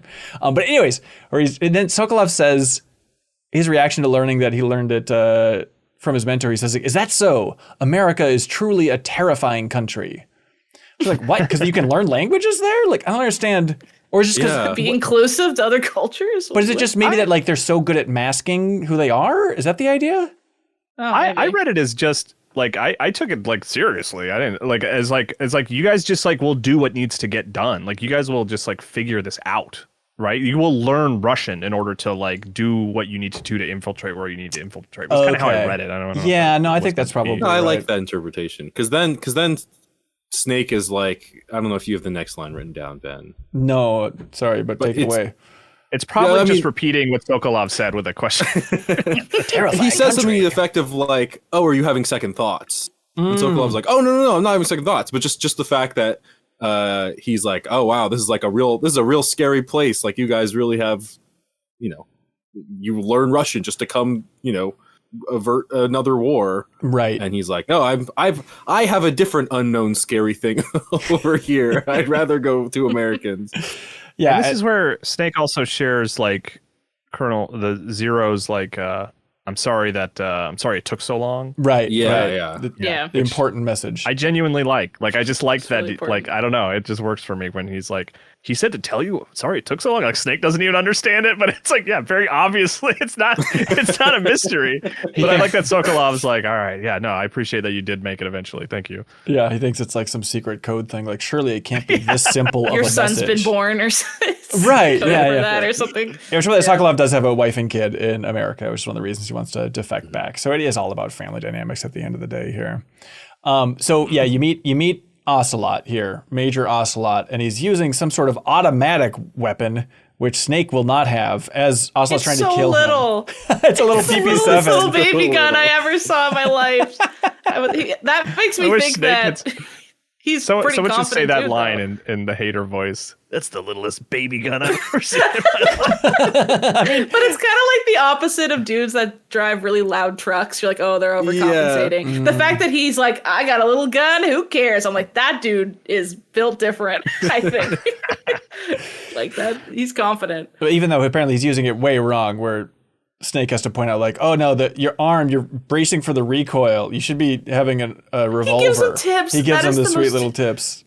the amount of aura he stole from him to be a little Gen Z for a sec when he was like, had him pinned, was like, by the way, you suck at this. Here's a tip. I was like, oh my God, just rub dirt in the wound. Jesus. I love that he's like, looks like you saw that in a movie once. Yeah. Like, just the fact that he's like, he can tell so bad. He's like, you never practiced that. I don't know. You're getting that cocky around me. He tries to like a trick, right? Like where he like He bounces just like the bullet eject the bullet out of Right. the chamber. And it gets caught, it gets jammed. Works. Yeah. That stupid automatic weapon is going to jam. And then but it shows didn't him know how it worked holding either. that bullet later, and I'm calling it now. That's the bullet he saves to try to kill Snake for all time. Because I was like, come on, he's holding it. He's like twirling it around in his fingies. I'm like that. He's going to become obsessed with that. Calling it. I call it. It's been so long since I played this game, Kyle. I genuinely forgot that Snake tells Ocelot, "You're pretty good." He goes like, "You're pretty good." After he throws him on the ground, and then Ocelot goes, "Pretty good." You see him like processing things, which is so dumb. Pulls out a little notebook. Yeah, Pretty I like that line. That sounds pretty sweet. People It's ship also them, funny- because there is tension there. There's romantic tension. Ocelot's there. just there's tension with everybody with Ocelot. Yeah, he's the most Okay. shippable person ever. Can I back up to a thing that we may have skipped? I'd love that. Please, I may. please run with it. The little pond at the start. The depth of that pond is not very well communicated. Oh, the one with the alligators? Yeah. Yeah. That's the So- one I died there, and I was like, I don't know how I was supposed to not die. I died 3 times in that pond, and I was crying laughing because the first time I walked and then I looked to my left and I saw some ammo, so I said perfect. And I was at almost the center of the pond, so I turned and started walking towards shore, logically thinking it would rise. But then, Right. I was like 2 feet from shore at the deepest, and he just was, oh, Snake is dead. Major Tom's like, Deeper than I Snake! expected. Yeah, it's Sorry. giving like when who yells in like every Nathan Drake game when he dies and they're like Drake. It was, Oh, like, that's very Metal that kind Gear. of energy too. Totally. The second time might have been my bad, but I was prone and I was crawling near the water and he was barely in it. And he just goes, oh, Wait, Haley, he's crawling. did you say that when they shout his name when he dies, that reminded you of Uncharted? Is that what you Yeah. said? Yeah, because That's they go very funny. Drake and it rhymes with That- Snake. That the Uncharted thing is like a Metal Gear reference. Like that's always been a Metal Gear Oh, Solid thing. I'm like, so backwards with everything. Yeah. Which is it's obviously it's like that's the order you played it, but it's funny to me that it's like that's where you're like, oh, that reminds me of Uncharted, when it's like Metal Gear Solid 1 is like that is a huge part of that game, is every time you die, they go through all the characters going Snake. Like it's like everyone Oh my says it to gosh. him at some point. If you die a lot, I guess. I'm so out of the zeitgeist. No, Just, it's like, okay. It's okay. Hanging out on the side. No, yeah, I'm that- just You're so out of the drowning in the zeitgeist from- same pond. From over and 27 over. years ago. Yeah, 1998, I think Metal Gear Solid 1 came out, right? Yeah. No, but just But yeah, I'm totally with you. Like even that mud, you know, like it's the first time where I was like, okay, this is like awesome to have this great looking version with Delta, but it's like it's not exactly, you know, a cream of the crop fidelity here, where it's like it's just still a little janky because it's so deep, and then getting out of it, it's like it doesn't quite. It looks like line up. ground. It's funky. It's funky, the borders and edges of that zone It's in the particular. first thing you do after you get your backpack. It's like, oh, a pond with like 18 alligators that also I kicked a bunch because I'm gonna test and see what's going on. And then of Right. course they whip me with their tail 5 times, and then they go call me on the phone. They say, you need to go have a nap right now. You're so close to dying. And I literally was like, what is happening? What is this game? Will you please eat something? Literally, paramedic was like, "Oh my god, are you okay? Go sit down." And I was just like, "What?" It's like 5 cares seconds about into you? this game. I know. I was just like having a lot of fun in that first area. I could tell that that's something that people talked about. Like, "Oh my god, how many did you guys die in the silly little pond?" It Oh, feels like yeah. it should have a meme name, like the crocodile pond that everyone references from Medicaid. This is the problem for games you played a lot as your youth, and you really loved. It's like, because for Colin, it's like, oh no, the crocodile area is iconic. Everything's iconic, you know. But it's like, Oh, the first time I saw that crocodile, I was like, oh my god. it's iconic, absolutely iconic. Did you guys? Did you use the? I mean, I feel like they very clearly direct you to, but to like shoot the hornet's nest as well, to like swarm the Yeah. bees and have that Yeah, guy yeah, right across yeah. the bridge and all that fun stuff. Yeah. I feel like how do you even get past the bridge unless you do that? Unless you just want to shoot them, I Yeah. guess. There's been a huge swarm of soldiers that then come down on the far side of the bridge. Unintended. Oh, in more ways than one, perhaps. Swarm. Yeah, but it does always alarm me. It's like, oh, it is just like 5 or 6 guys that are coming down. It's the first time it's like, okay, this might be hairy. And then you just kind of lay in the grass and kind of take them off one by one. And it's not really an issue, but what are you going to do? I also think there's some facade of difficulty, at least at the very start, because my controller died and I couldn't find my cord. And I also have a PS5 Slim and it only plugs into a USB in the back. So I fumbled for about a minute and a half. Meanwhile, I was laying on the ground and 4 dudes were shooting me like this. Were you prone like Snake on the ground, like playing the game? Like, that's funny. Yeah. And they shot at me the whole time, and you'll see it in the VOD, I guess, if you were watching, but I'm just like, oh god, like you could hear me in the distance trying to like plug it in. Come back, barely lost any health. I lost less health than the pond with 10 dudes shooting at me, and I was laying completely still prone, which made me think that maybe just in the beginning area, it's like they're not supposed to hit you at all. Like you're supposed to kind of feel like I'm doing it kind of thing. I don't know if they get rid of that and it gets a lot easier, but that made me feel, even seeing that, like, oh my God, I'm still alive. I have 80% health. I was just gone for a minute and a half while 5 people were aggro on me. Yeah. I think I can beat this game. I do wonder if they made it easier for Delta. Do you think they softened it, Kyle? For maybe. normal? Because I do remember that the Virtuous Mission, the first time I played it in 2004, I remember being it like really hard and having discussions with friends being like, oh yeah, that first section's really tough, but it gets a lot easier. Just because you have to understand eating and health. And like I had been playing so much Metal Gear Solid 2 at that point, and like because in Metal Gear Solid 2 you have a little map in the corner that shows you characters like cones of vision and stuff. Like it's almost like you're playing Pac-Man in the top right corner of the screen. Like that's totally gone for 3. So it's like you really can't rely on that kind of stuff anymore. So it's like I remember that being really challenging the first time I played it, and even being a little intimidated by it, and then it kind of smoothing out as I went along for sure. Okay. So I original. forgot that map existed in the past game. I felt like something was missing. I did equip that little there's like a life form sensor sonar you can do. There's sonar, then there's motion sensor, and then there's also a compass that they added for Delta. And so you can kind of choose which one you want to use. But we're using the sonar use the sound thing to find snakes. Oh, okay, that's good. Yeah, the sound thing's fun. Yeah, the compass thing is interesting because the whole idea of the isometric camera in the original version of the game was it would always be the appropriate cardinal direction. So when characters would say head east, like you would just know to go to the right side of the screen. So like I don't remember how they handled it in Subsistence, where they like let you, I guess there was like a built-in compass or something, but that is a new mechanic for Delta, that you can equip a compass. Yeah. That shows you like which direction to go, which is nice. Yeah, the objective marker at all times. Yeah. Like I forgot about the battery draining for those different devices and stuff like that, but I think I like having the motion sensor. The sonar thing is funky. Guards can hear the sonar if you ping it and you're right next to them. That's what tripped me up. I was like underneath one of the buildings and kept being like, who's here? And I was like, oh, it must be a rat. And then I heard like a guy had like knew where I was. I was like, what? And it took me like 4 pings to realize that they could hear the sonar. But yeah, by the way, we got a original Momo's watching us live from the Patreon Discord link. He says that having higher camo index will make Snake harder to hit. So those guards that were unloading in you, Haley, technically if you had like a higher camo, like it was playing that numbers game and you were maybe dodging bullets. It was at like bullets. 85% or something. Okay. So that makes sense then. Even though that's the most absurd thing ever. Just imagine Snake dodging the bullets like Neo while laying in the grass. They're literally staring down at him like this with an AK-47. They're like, my health is not going down whatsoever.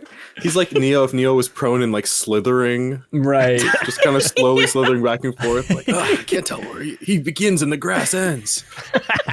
What was your left item of choice? Kyle, what do you go for? Do you have the motion sensor on? Do you have the compass on? Do you even worry about looking at tracking where the guards are? This playthrough, I really didn't use a lot of that left stuff. Like I actually had the compass on for quite a while, not even really realizing what it was doing in the game. Like I have the benefit, I guess you could say, of knowing the game pretty well already. Yeah. And like I to the point, because I did play earlier this year, I played basically up to where our second episode of this Deepest Dive is going to end, but I was skipping cutscenes a lot.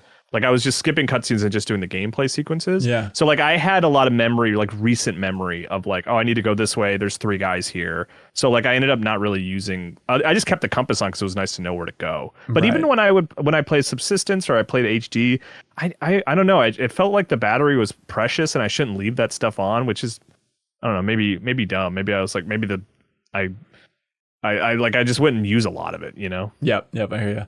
Original Momos also says, you get that info from a codec call with Major Tom, I believe. I spent hours going through all of them.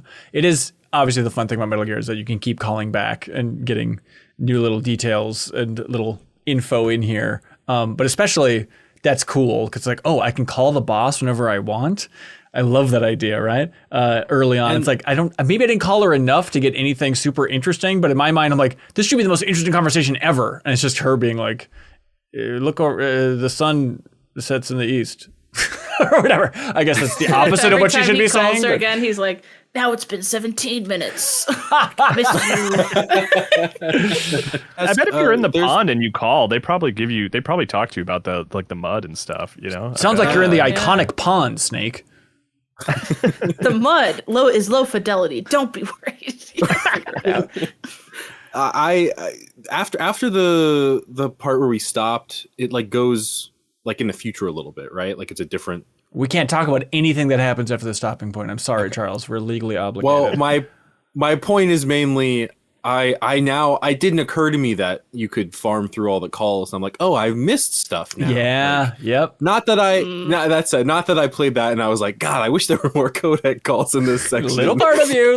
But I do wish if it had been more, if I'd known it would be more gameplay specific stuff. I was like, oh, maybe I would have done that. Yeah. You can you'll have plenty of codec calls in your future. Don't worry, Charles. You're not missing out on too much. But the boss stuff is interesting. Like, I love too that like there's a quick little aside, right, where Major's like, yeah, we lost touch with the boss. I guess, I don't know, something's wrong with their frequency. Let's not pay attention to it. It's like, that seems important if like this huge contact for this mission, suddenly you just can't figure out where she is.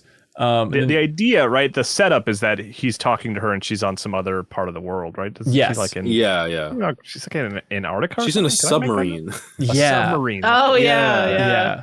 But turns out she was Halo jumping probably right next to you, which that is a nice little detail where like Ocelot, when he first sees Naked Snake, he's like, you're not the boss, you know, because I think he's under the impression like you're going to meet an American and they're going to be defecting, right? So that's why he's like confused. I like, never got who's that. this I didn't get other that. American hiding over here? This is not what's happening.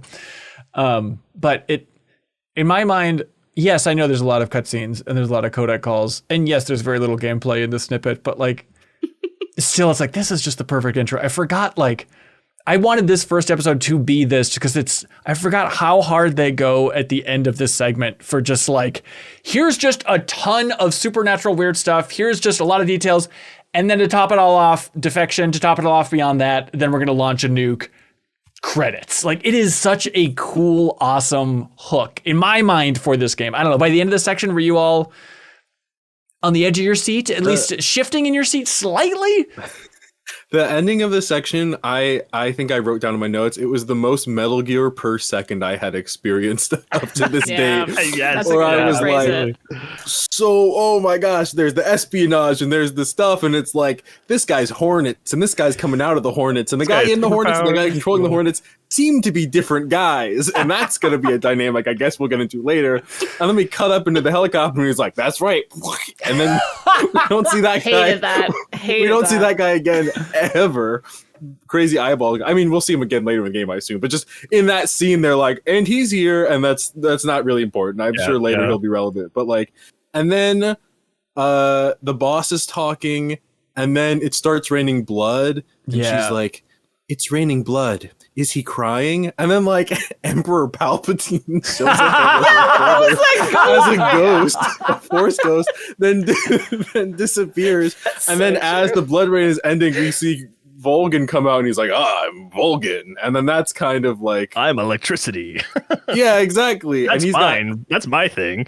His scars were cool as hell. That was one thing where I was like, some of the characters, the Ocelot one, seeing that cutscene without having seen the previous one, kind of off-putting to me. I keep mentioning it because that was a moment where I was like, what did I get myself into? Right. But Volgin was a character design that I was like, this is really cool in a way that I know couldn't have existed back in the original game, and I think he looks awesome. Yeah. And so do you think the idea with the scars, and I genuinely forget if they go into this, is just like, if he's constantly messing with electricity, just like he's just scarred himself so much from that process, and having electricity shoot through Zapping him at all. his veins. Yeah, I would have to imagine, but I always read it as yeah. And then I was so certain those were going to be incredibly plot relevant. I that mean, there was going to be Sounds some like they're not. big we don't story. know. We don't know. They could be. It's been a long time. No, but I do love, when he walks out, like, it was so confusing, and it's still odd and confusing when he walks out onto the bridge and Volgin goes, Kuwabara. I was like, what is why is he saying that? And I guess that's a thing, like, kind of like a folklore or whatever in Japan, of that's how you don't get struck by lightning, is if you don't want to get hit by lightning, you say that. It's like, do you guys have that thing of, like, if you don't want smoke coming to you around a campfire, you say, like, white rabbit to get the smoke away? I've never heard that. Really? No. Anybody? I've never heard that, no. And let's I chill just around the say, campfire? this smoke is annoying. I want to sit over here. Well, maybe some Thought of a cultures little would say childhood limerick rhyme. To that. make the That's smoke my in way that I will. connect to Volgin, is like, oh, you got to say something if the smoke is hitting you in the face to make it move away. It's basic science, I think. Yeah. Did So I learned you're like a pagan. Basic pagan science. Did anyone kill Ocelot? Did you do that? No. Because he gets knocked out, right? But he Like, gets he's back up Can you again. kill His him? body's on Oh. the ground, right? I looted him, I think. Yeah, I He had definitely a looted mouse him. trap on him. Did he have a mouse Yeah, trap on yeah. him? What the hell is that? What's he doing with that? What's he doing? Oh, thought it that'll was that'll show up something later. awesome. That'll show up later. We can't talk about that. You can kill but him no, though on the ground? Yes, you can shoot him in the head, and it'll instantly go to a game over, and then the game over wording changes to time paradox. Ooh. Whoa, Very good. that's crazy. Fission male. And you get a trophy. Yes. Yeah. To get it I can't wait to go to it. junior high tomorrow and tell my friends. that.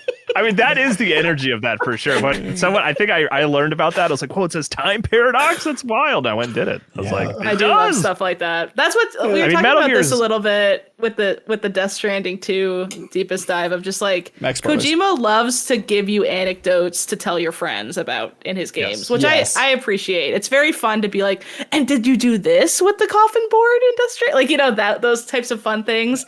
That's a very unique him thing, which I appreciate.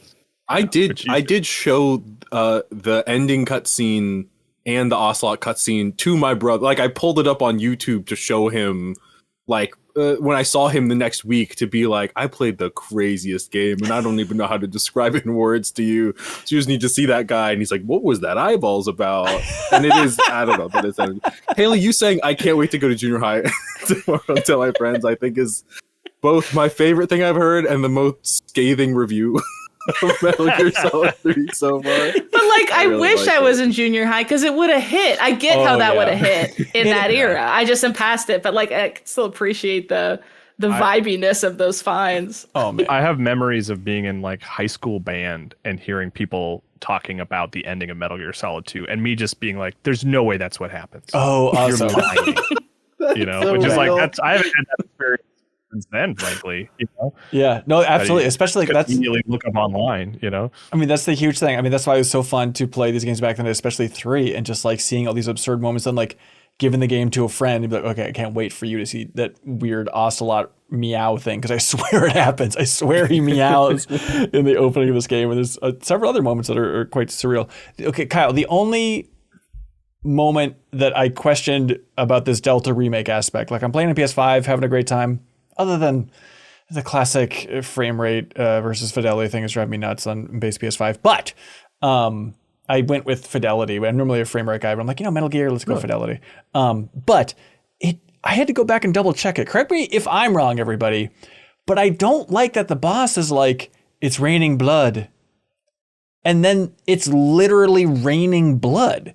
Like, I was like, I never had that read. I thought it was her just speaking poetically, and went back and looked at even like the HD version of 3, and it's just raining, which I think is way better for her to be poetic about this thing instead of just, I'm describing what's literally happening right now on this bridge. You thought she was a genius poet. She's just talking about what's happening. in front of her. I don't know, man. I feel like they could have put a slight red tint to that rain in the original, and it's not there from what I saw, at least. Like, it's just a really odd detail. but sure, her clothes aren't getting stained or anything, right? No, but it's clearly very red Isn't it? in this. Yeah, It's like it's okay. red on their face. I'm trying to remember the exact. I in remember seeing Delta, Droplet and it was red. Yeah, It's yeah. certainly red in Delta. Yeah, Yeah. I'm Yeah. it didn't even occur to me that would be so much weird stuff happens in the span of 2 minutes know. there. It didn't occur to me that would be new. Yeah. I've seen I think reasonable complaints about like just the changes that have been made to the game, like beyond just like making it look a lot sharper, like just the nature of being in a different engine and having to kind of make the game from scratch. Things just look significantly different. Yeah. And there are like some I saw someone complaining about like an image from the end of the game that looks a lot different on the PS2 version. Yes. I thought it was a funny complaint because they were like, these executives, they don't understand art. And I was just like, I don't think the executives are looking at the final cutscene of Metal Gear Solid Delta and giving back. Board meeting, item number 78. The board at Konami is like, let's change the end cutscene. You know? I mean, it's the same. Less green. Yeah. It's the same. I mean, but yeah. without the side-by-side comparison, I certainly, as I was playing through it, like I was just charmed the whole time. But like those little details, like the bloody rain and stuff like that. That seems I big. didn't remember that. That's like changing the entire meaning of what she's expressing. I think I also feel like, doesn't that mean the world is magic because it can rain blood? Like that feels also like a change. I mean, there's a swarm of bees and that's a big Palpatine question pops up. about Metal Gear Solid. Well, that's kind of when we got to this like Hornet part. That's when I was truly like, oh, it's magic. It's Harry Potter land because there was a Hornet man controlling Hornets. And as soon as the Hornets came down, that's when I felt the craziest of this whole section. I was like, what? Yeah. I very much was just, I lost all sense of reality. And I'm like, okay, I need to down my expectations for realistic. This immediately. We're gonna get later in the game, Haley, and it's gonna be like, first of all, this is kind of a side thing, but it has to do with this. We cut up into the helicopter when we see Hornet guy and the guy that was in the Hornets. And the guy that was in the Hornets, I thought was going to have a radically different voice. He goes, the boss is here. Like he's so nasally. And then the guy that's the Hornets that I would expect to sound like a Spider-Man villain is like, yes, we've gotten you, or whatever. I bet there are codec calls explaining how he controls Hornets. Like I'm almost certain that they exist. Yeah. Okay, real quick. I'm going to pause mid anecdote that was pausing my one thing. I kind of, in terms of spoilers, I kind of would like you guys to not tell me whether things are not explained. Yeah, you're right. If that makes any sense. Sure, totally. Yeah. Because learning that I think is very funny, but I keep waiting to see if it's going to be explained later. But the Hornet thing, Haley, I was going to say, I guess now I know it doesn't happen, but I was going to say that'll be like a boss fight, and he'll be like, when I was a child, I had no friends. But the Hornet raised me. Listened to my soul. Yeah. And now we understand each other. And then he'll I don't know, he'll like smell a Hornet really deeply. He's like, smell that? Smells like battle. And then like it'll go to the combat or whatever. That's like every Metal Gear boss fight that I've played so far. I had to punch so many Hornets, my hands are calloused with their stings. No, sorry, that's like some lame superhero stuff. Kojima's way above that, you guys. You guys are he's way like way too cool for that. Instead, we get to let me in your after school club to stuff. Instead, we get Ocelot just smelling the woman on the helicopter, being like, something's off with this one. Why do you suffer so much? That whole scene was so weird too. Are you married? Sokolov's woman. I was giving like, are you ovulating? I was like, why is he sniffing her like that? It was really weird. And then the Voltran or lightning guy or whatever his name is was like, who's this on my helicopter where the nukes are? I'm like, you just are letting civilians, you don't know every single person on your ship with an active nuke you can shoot whenever you want that anyone could grab. Gorgeous woman 2 feet away from me? Who are you all of a sudden? Who's this? She's hot. Ocelot smelled and was confused and then did have the exact answer for who this woman was. And then my favorite thing is the woman, she sees Volgin come over and she's like, I'm going to scoot over. I'm gonna scoot and turn my body a little bit. It's giving like airplane, like I don't want to talk to the person sitting next to me on the flight. Yeah. So she has the lipstick, and Volgin's like, a kiss of death? Are you KGB? Do you think that lipstick was actually poison, or was he just I think it's assuming? A weapon, actually. I think it's like a single shot. He gave it back to her though. Okay. He flicks it back at her, doesn't he? He goes, take it back. Does he? Okay. Yeah. So I thought it was poison. I don't think it's poison. I don't think it is. I could be wrong about that. Oh, I read that. I don't know, but I read it as like there's poison in there and he's like, go ahead and take it. Like I give a crap. Like kind of turn away sort of thing. Okay. Because if it was a little one shot, she could just come up behind him with her lipstick gun and shoot him in the neck or something. Right. You wouldn't want her having that. You certainly wouldn't. Just so we don't forget, when the boss throws Naked Snake off the bridge. And I love how just blunt she is. She's like, I'm defecting to the Soviet Union. No shades of her. Like, I'm gone. I hereby declare. Right. Because The most swear. succinct anyone is in Metal Gear Solid. Now drift away, Snake buddy. he keeps going, huh? What do you mean? Yeah, you have What to are be you doing, You have to be boss? that literal. Snake, buddy. I'm going to the bad guys now. I'll be back later. Mwah. I guess we are all bad guys, huh? But yeah, I do love. There's that line where she's explaining like, this one's still a child. He's too pure for the Cobras. She says he doesn't have an emotion to bring into battle yet. And I love like Naked Snake being this huge badass, set up as a huge badass, legendary soldier. And still, he's such a little baby boy, and everyone's just putting him down. There's an entire section, the boss. Do we know how old he is? 13 years old, I think. Yeah, because when she said that, like this whole up to that point in the VOD, I was like, he's hot as hell. Let's go. And then she was like, he's a child. I was like, oh, like how old is he? He's got to be older. He's got to be in his 20s. So it turns gotta out be weird. he is 29, I believe, if I can do math what the correctly. hell? Yeah. I think Okay, it's a well, I love metaphorical that. child. Yeah. Yeah. I love that she's saying a 29-year-old's a child, actually. Slay. Well, Love how that old? for her. It's the way we refer. It's the way I refer to Charles as a child in a way that I'm sure he loves and appreciates. And I always am saying that. Snake was 4 years older than I am now, so Yeah.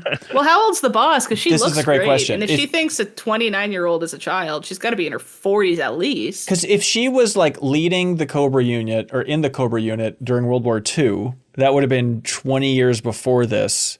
So she's probably 45. That'll be my boss guess. That's being generous to her being a young leader of a unit. Yeah. Like she would have to be like in her early 20s to lead that freaking unit. How old do you think she is? Drop the skincare routine. The boss. Yeah, All the I was skincare gonna brands say, should yeah. have the boss skincare. that's her Now we're superpower. talking. Yeah. Just having nice, Blood rain beautiful, in the supple morning. skin. Yeah. That's what her scent could be called. Blood rain. Now I don't want to be Beautiful. weird. I swear I'm not weird. I swear it. But You've Okay. already you know, ruined it. Yeah, you Let's know see. when Snake is like thrown off the bridge and then he's all hurt down by the tree and stuff, and he's like trying to snap his arms back into sockets and all that stuff, and he like bites down on that wood. Don't That you was guys kinda at some hot. point in your life also want to bite down on wood while something really I painful do. happens? Haley, really I wanna knew you bite would. down, I knew you would. And then Haley. someone would, and I go, "Argh," and you just like I can't say it. Leather. I think Leather. I think biting into leather is the way. Easy. This is only It a was a bit hypothetical damning for me to scenario say to be that. really clear, but I just that looks fun. There's something fun about Civil agree. War. Bite down on this. Let me give you a swig of whiskey. Bite down on this wood. We got to get this bullet out of your back. You know. Even in like Game of Thrones, they'd be doing that. It travels across genres. The bite on this while I do something to you. It's like dragons. For me, I think it's in every like culture. we gotta cauterize your wound. That's I Yeah. think my ideal situation. Your ideal while biting Saturday. on something, right? Yeah, of course, yeah. With the biting. Okay. Yeah. And I want to be really clear. We're not weird. This is not in any other aspect of our lives, but there's no We're judgment not if it some is. old man whose eyeballs are popping out of their eye. No, that guy's weird. No, that guy does not turn me on. Welcome back, No, no, boss. no. When he did that, I freaked out. I went, what the hell? And I can tell he's going to have a whole thing where he has a sniper mission where he's poking his eye through the snipey hole. And I'm going to hate every second of it. I'm already not looking forward to it. I'm not looking forward to it. Haley, that's his name. Snipey hole. Oh, he's a genius, Kojima. He did it again. So this is when Volgin has the little nuke, and he says, we got it, we should use it. Well, first of all, when he's talking about the mysterious woman, he goes, she has spunk, which is, I assume a reference to the first episode of the Mary Tyler Moore Show where Lou, her boss, says, you have spunk. And then he says, I hate spunk. This is funny follow-up. But outside of the 70s TV show, let's talk about 60s international politics. So he has that nuke, and he fires it, and he goes, remember the Alamo. Yeah. I love that. So I keep Presumably forgetting in these Russian? things happened. Yeah, I just let them happen at me while this game goes on. Yeah, I'm like, well- okay, remember the Alamo, sure. you were 16 beers deep at this point. So I was don't blame 17 and a half beers deep, and I was having a great time. But I had to dig around to figure out why he said this. And people were like, oh, is it because of like the Alamo and the war with Mexico and America and something about he wants this and he can blame the boss on it. So therefore America will attack the Soviet Union because they'll think that America did this, vice versa. You know what I mean? But it seems like the most likely explanation is that portable nuke is called a Davy Crockett, and Davy Crockett fought in the Alamo. And so it's his Davy Crockett reference as he's firing the nuke because of the style of nuclear weapon that he's launching.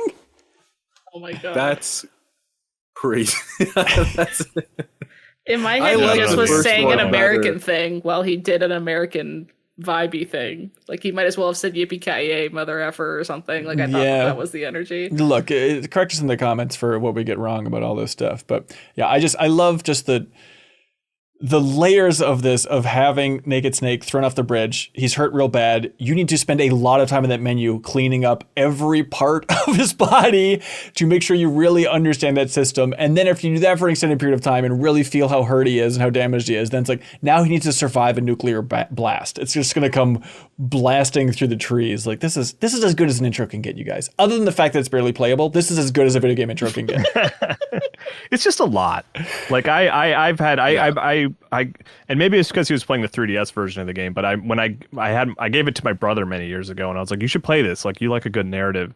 And his reaction even at that time was like, there's a lot of cutscenes, man.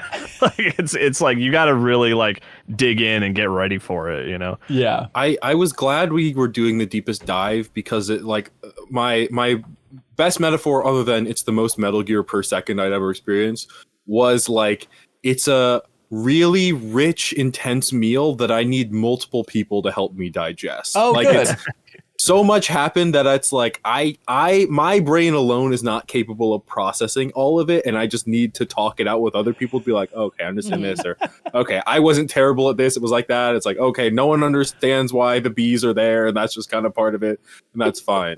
Yeah. Yeah, that's what we're here for, man. We're here to help you through this process, because there's going to be a lot to unpack throughout all of these discussions. I mean, then we get to the amazing title sequence with a new recording of the theme song, but it still sounds awesome. Kyle, you went to like an event for like the review thing for this. Was the singer Cynthia Herrell there? Yeah, she was. I spoke with her. It was very brief. It was one of those, if you're not familiar how sometimes this works, like they have interviews set up and then multiple journalists sit and like kind of go take turns lobbying questions at them. So I didn't really get a lot of questions, and I mostly talked to David Hayter and Lori Allen, who plays the boss. But yes, she was there as well. And yeah, she's the only one really that re-recorded like in something entirely new. Because even Lori Allen and David Hayter, they said they did record some things, but it was mostly like controller prompts and like instructions and stuff like that. But they didn't re-record any story stuff. David Hayter said like, I forget exactly what he said, but it was like, I did re-record an instance of saying the word bastard, but I don't know why. They just wanted it a little softer or something like that. It was What? It was very strange. Yeah. Did you make a clickbaity article? Like the one word they made David Hayter re-record for Metal Gear Solid Delta. It's not too late for me to just change the headline, is it? No, I think you should absolutely change that. Yeah, I would click the hell So on many that. subscribers. Put it behind the paywall. I thought it was interesting that at the top of Delta, they're like, by the way, some words are not really cool to use anymore, but we're kind of being faithful to it. Like they have to treat video games from 2004 the way we treat like Looney Tunes like cartoons. Yeah, I'm just kind of like, Goldberg to intro them all.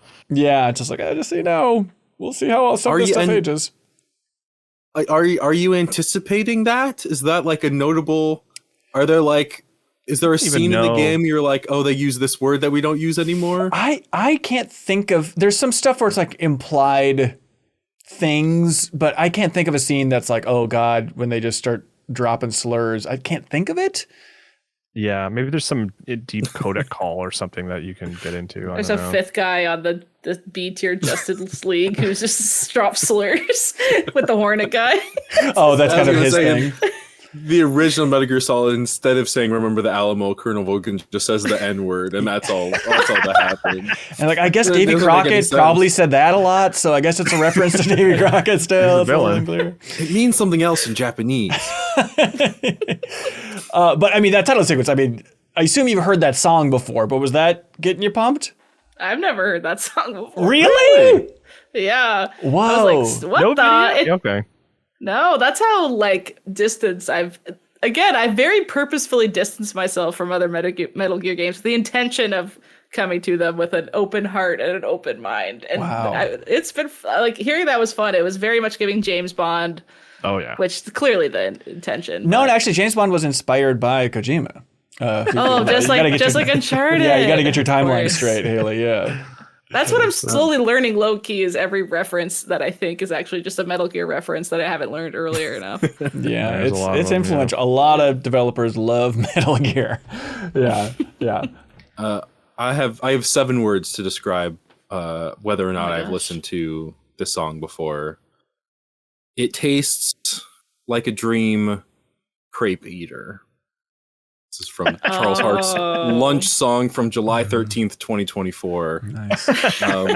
I know it best from 8-Bit Big Band did a version of it. Oh, That's the version I've listened to the most. That's really good. Where the singer in that one is like a real fancy jazz singer and adds in a lot more runs and fills and jazzy stuff. I was listening, was like, oh, a vanilla version. That's fine. But I do miss all the other stuff. But a great iconic song. I think iconic. Honestly, I was like at the end of that cutscene, I was like, oh, all right, that's a lot just happened, a lot. I really got to get ready. And then the song started playing. I was like, oh, baby, never mind. I'm here for 20 more hours, however long it takes. Just play this song every few minutes, and I'm back in.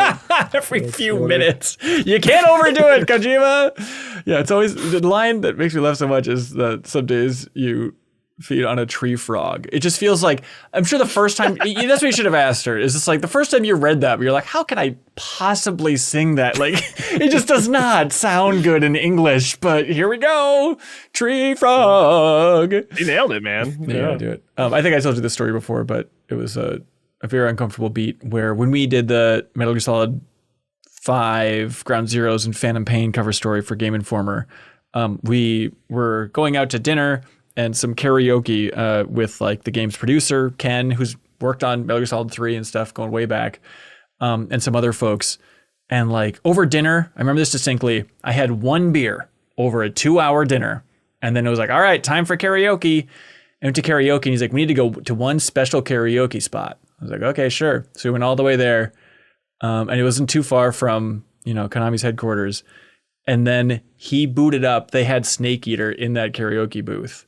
And so he booted up Snake Eater and he's handed us mics. It's like me and Tim Turry and Dan Reichert, he handed us mics and he's like, all right, belt it out, Snake Eater. And basically sober in front of Japanese developers singing Snake Eater. And then Ken, the producer, took out his phone and started recording and goes, I'm going to show it to Kojima. And then just sat there and recorded us as we had to sing Tree Frog and all this stuff. It was torture, but kind of fun in a twisted kind of way. It was the equivalent of biting on a good stick. Anecdote. Thank you so much. That kicked every anecdote I'll ever have during the rest of Stephen's time in the ass immediately. Hideo Kojima watched a cell phone video of you singing Snake Eater. Yeah, what the hell am I going to ever say? This reminds me of Uncharted, like I'm a fucking idiot. Haley, I was not trying to call you out. I was not trying to make you feel bad about that. I'm sorry. I just thought it was. It just shows how little I know about this. No, Haley, in your defense, it's fun. It's a fun way to go into it. Absolutely. Yeah. But in your defense, I when I was editing the podcast last week, the MinnMax show, I realized like, oh my god, I completely glossed past Haley because we're talking about like the importance of the music in Balatro, and Haley, you're like, oh, as a lawyer, I signed that contract for them. Or I made that contract for him, however you phrased it. And I don't think I fully was understanding what you're saying. And I was like moving on quickly. And I was editing and I was like, we should have taken a beat to be like, that's freaking cool. Like the music from Balatro was legally made and put into existence because of Haley, the IP lawyer. That's awesome. So Thanks. You got that, That's Haley. my anecdote. Let me shove a Balatro soundtrack anecdote in this Metal Gear Solid Delta thing. Take you, it, man. please. Okay. Kojima's on his phone, closes the tab that has Ben singing karaoke, and is listening to Haley talk about the Balatro sound. Yeah. Predictions for what's going to happen in Metal Gear Solid 3. Kyle, you shut your dirty little mouth hole. Yeah. Going full Jacob Geller mode. Wow. It's hard to do. Full Jacob It's hard Geller. to do.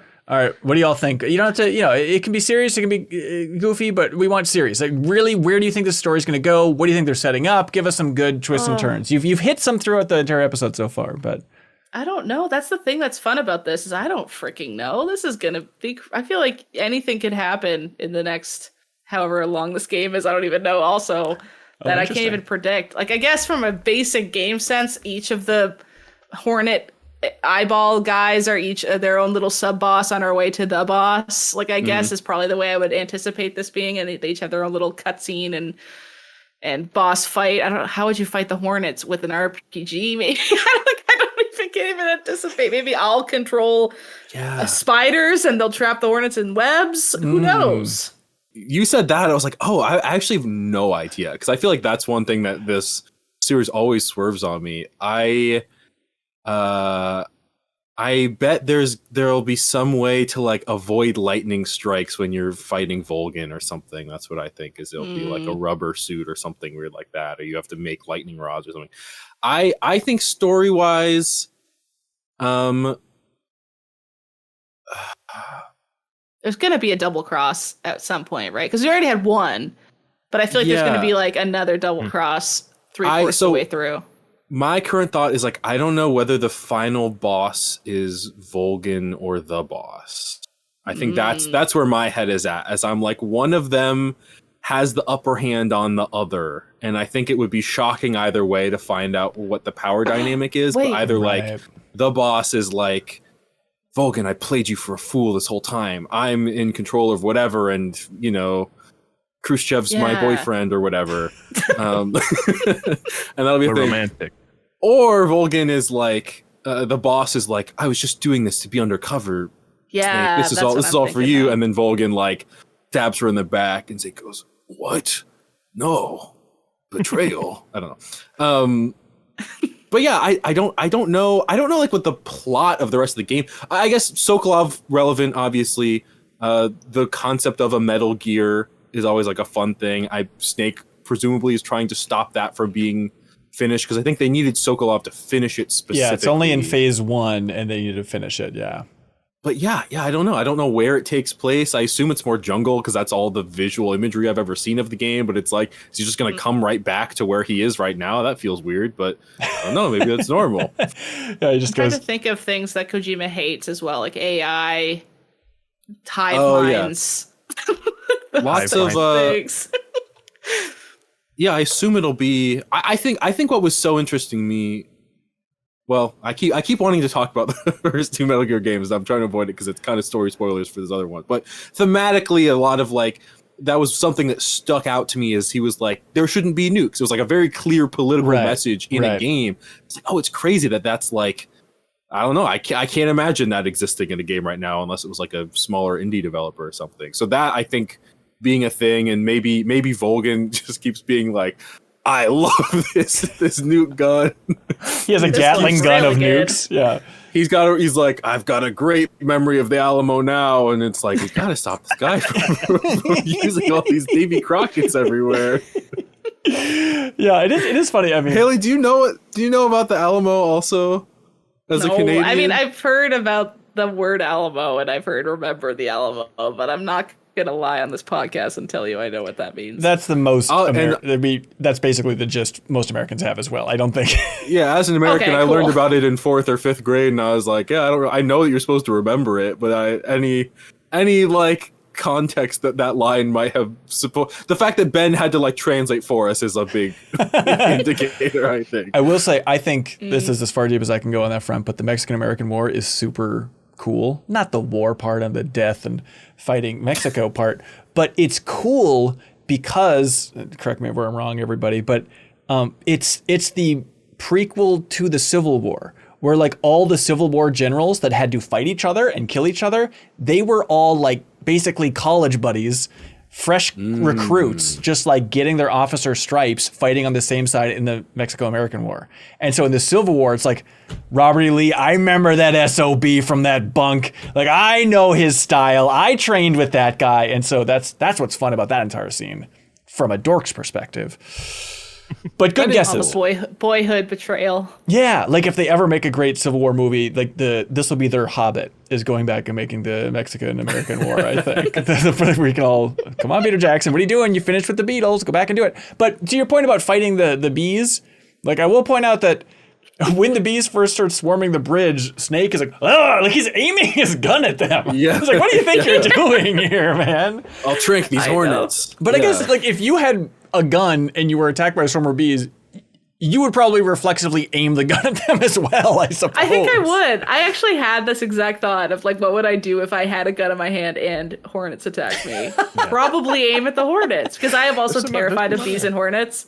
Like I said, historically, my friend group will attest that I've said I'm going to have never been stung on my gravestone and or urn. Yeah. I don't know why I said and or, as if half my body's in the grave, half's in an urn. Anyways, but then I got stung down on the waterfront one day, and my friend Michael screamed, "No, your gravestone!" Like it was like that to that point, because it ruined your legacy is crumbling. Yeah, it's like Elaine puking. My speed run of life without being stung was ruined. Times stung, it'll have to have like the the little tally. One little notch. Yeah. One notch. So I think I would instinctively aim at the hornets. Any guesses about who that woman is in the helicopter? That's his wife. Sokolov's wife. Yeah, it's Sokolov's wife. Okay. That's what oh well, now I think she's the creator of the nukes or something. Hey, what is she? What is that leading She's question? Oppenheimer. that's Mrs. Oppenheimer. Yeah. That's Barbie. I will say I am missing. I want, and this is weird. I'm hoping we get someone a little bit whiny. There's not anyone like really whiny in the game yet, and I'm really used to Snake having to be like, "Calm down, I'm in control." Here. You want the Otacon equivalent? Yeah, or like what was her name, Rose? Yeah, Metal Gear Solid 2. Someone that you have, that Naked Snake has to be like, it'll be okay. I'm Naked Snake. I've got everything in control. Maybe that's not the dynamic in this game. Maybe he doesn't have everything in control, but that is like a character element that I'm like, oh, we don't have that yet. Ocelot might give that energy of like being his little chippy rival. Like, give me another tip. How should I shoot my gun? Like that kind of thing. Haley, I think you're remembering this Ocelot encounter way There's three sheets like in the this wind little at that nerd, point. and you're like, dude, they were gonna kiss. I swear were gonna to make God. out. There was tension. Arms like There was crazy. They love each other. Okay, you want something cute. You want like Naked Snake to like find a little baby monkey in the jungle, and it's like, help me, like that type His of like boots. parental figure. Yeah. That's Snake versus Monkey. That's in a separate You're right. I game. guess that's already in the game. Yeah. Oh, that is in the game. Yeah. Was there any other R1 stuff like when the craziness was happening and all the other characters are being introduced in the helicopter and stuff? Was there any other R1 stuff like holding down R1 There was to another like see from instance. Snake's What was it? perspective? I mean, you do I it remember several it being- times. Yeah. When you're like looking through binoculars is like the main times I Yeah. remember it happening. I think that's but cool, I don't man. think it's He's anything always- crazy. He's always just so breathing so heavy. Yeah. Well, He was wearing the mask. It was getting like oxygen. It's just the I know. beginning. He will be breathing heavy in future R1 sequences as well, though. Look forward to I'm it. curious to see what you think of With this. Ocelot? Okay, Haley, please. This is a What? sophisticated game for adults. Couldn't you tell I'm trying from to insert a little bit of extra pizzazz. You said predict what's going to happen. That's my prediction. a graphic Big sex romance scene scene. between those Snake are two? gonna hook up. Big I gay assume- romance scene at the end of the very obvious boy game from early I assume 2000s. Ocelot is the titular snake eater, you know? Oh Christ! Check, please. Oh, Christ. Oh, God. Haley, I will say, I'm not used to these kind of potting. I think that Sorry, that was a joke for Haley specifically. I She love thought it was this. very funny. you're not as far off as you think. I will say, these are What? themes we can discuss. These are themes we can discuss. Oh, let's go. All right. So for future discussions, next stopping point, if you're playing along with us, and we encourage you all to play along, is stop after the Sorrow boss fight. Is this going to be a big chunk? It's a good chunk. the middle It's- chunk is the most. it's the biggest. gameplay Because for sure. I thought this Yeah. this first chunk was only like an hour 40 for me. Like it was pretty speedy. Yeah, quick. yeah, for sure. Do you guys want to know okay. how long the game is generally, or you don't want to know? Is that I don't spoiler? mind I knowing do, that. yeah. Yeah. It's about 12 hours. It's like 12, 13 hours. Oh, that's not that long. It's not. I It's thought not it was crazy longer. long. Yeah, it might Okay, be. cool. I mean, for your first time through, it It's might probably. be a little I bit longer. probably got through. Like I think my hour count for Delta was 10, but I also like I wasn't really. You know the very game much. Yeah, very well, so yeah. I think it's about 12. Yeah, Okay, so I died 4 times to a pond in the first 5 seconds. So we're looking at let's- like 20 to 30. 20 to 30. Yeah. well, I mean, the boss didn't talk about it, but the pond was a key member of the Cobra Union. I think. So, There you go. There you go. Of course. okay, so stop after the Sorrow boss fight. Who can say what that is? But after that boss fight, that's going to be the stopping point for the next discussion. We're going to be collecting comments on Patreon on September 5th. We'll have that post up on Patreon. And so if you real quick, Ben, should we make it clear that it's like when we say like beat the sorrow, like you go through all the codec calls and cutscenes like after the sorrow. Sure. Right? Like it's you fresher beat the sorrow, in your and mind. then when you're back at gameplay, I think you call paramedic and save and we call it a day. I think. Yeah, that's a good way to put it. Yeah, that sounds good. Thank you for reframing that. But we have a post up on Patreon, and it'll be up on September 5th. And we say, hey, submit a comment, and this is where we want your insight. So you can fix mistakes we've made during this discussion, or just unpack some thoughts. We're looking for tiny details with the deepest dive, specific comments that nobody else would comment. You don't want to be the 14th person to comment about like, I like how they changed these controls in Delta. Let's get specific. Let's talk about specific weapons, specific lines of dialogue, specific areas, specific art assets. Let's get specific with the deepest dive comments. So if you're a Patreon supporter and even that $2 tier, you can submit comments. And then that discussion is going to be airing on YouTube on September 9th on that Tuesday. And then also it'll be up in that bonus podcast feed if you're a $5 supporter, so you can have it on the go. You can help support these types of discussions directly and unlock a very convenient version of the Deepest Dive and all of our other previous Deepest Dives. We have done so many. We did Clear Obscure earlier this year. We did Onimusha, Final Fantasy VII Rebirth before that. We've done a ton. Armored Core 6. Clear Obscure. I'm trying to think of the other ones recently that are maybe more related to Metal Gear. We did a MinnMax spoilers for Death Stranding 2 if you're a Kojima fan, and that's also in that bonus podcast feed. It's like 2 hours of good Death Stranding 2 discussions. So that is when that's happening, and then the following week after that, episode 3, that's where we're going through everything up to the ending for Metal Gear Solid Delta. But again, if you enjoyed this discussion, you're glad some people are giving this game the discussion that it deserves, you can support us directly at even that $2 tier at patreon.com/MinnMax with 2 N's. And if you support us before August 8th, before Monday, we'll DM you on Patreon with a Steam code for Spilled. Haley, you played Spilled. You enjoyed Spilled?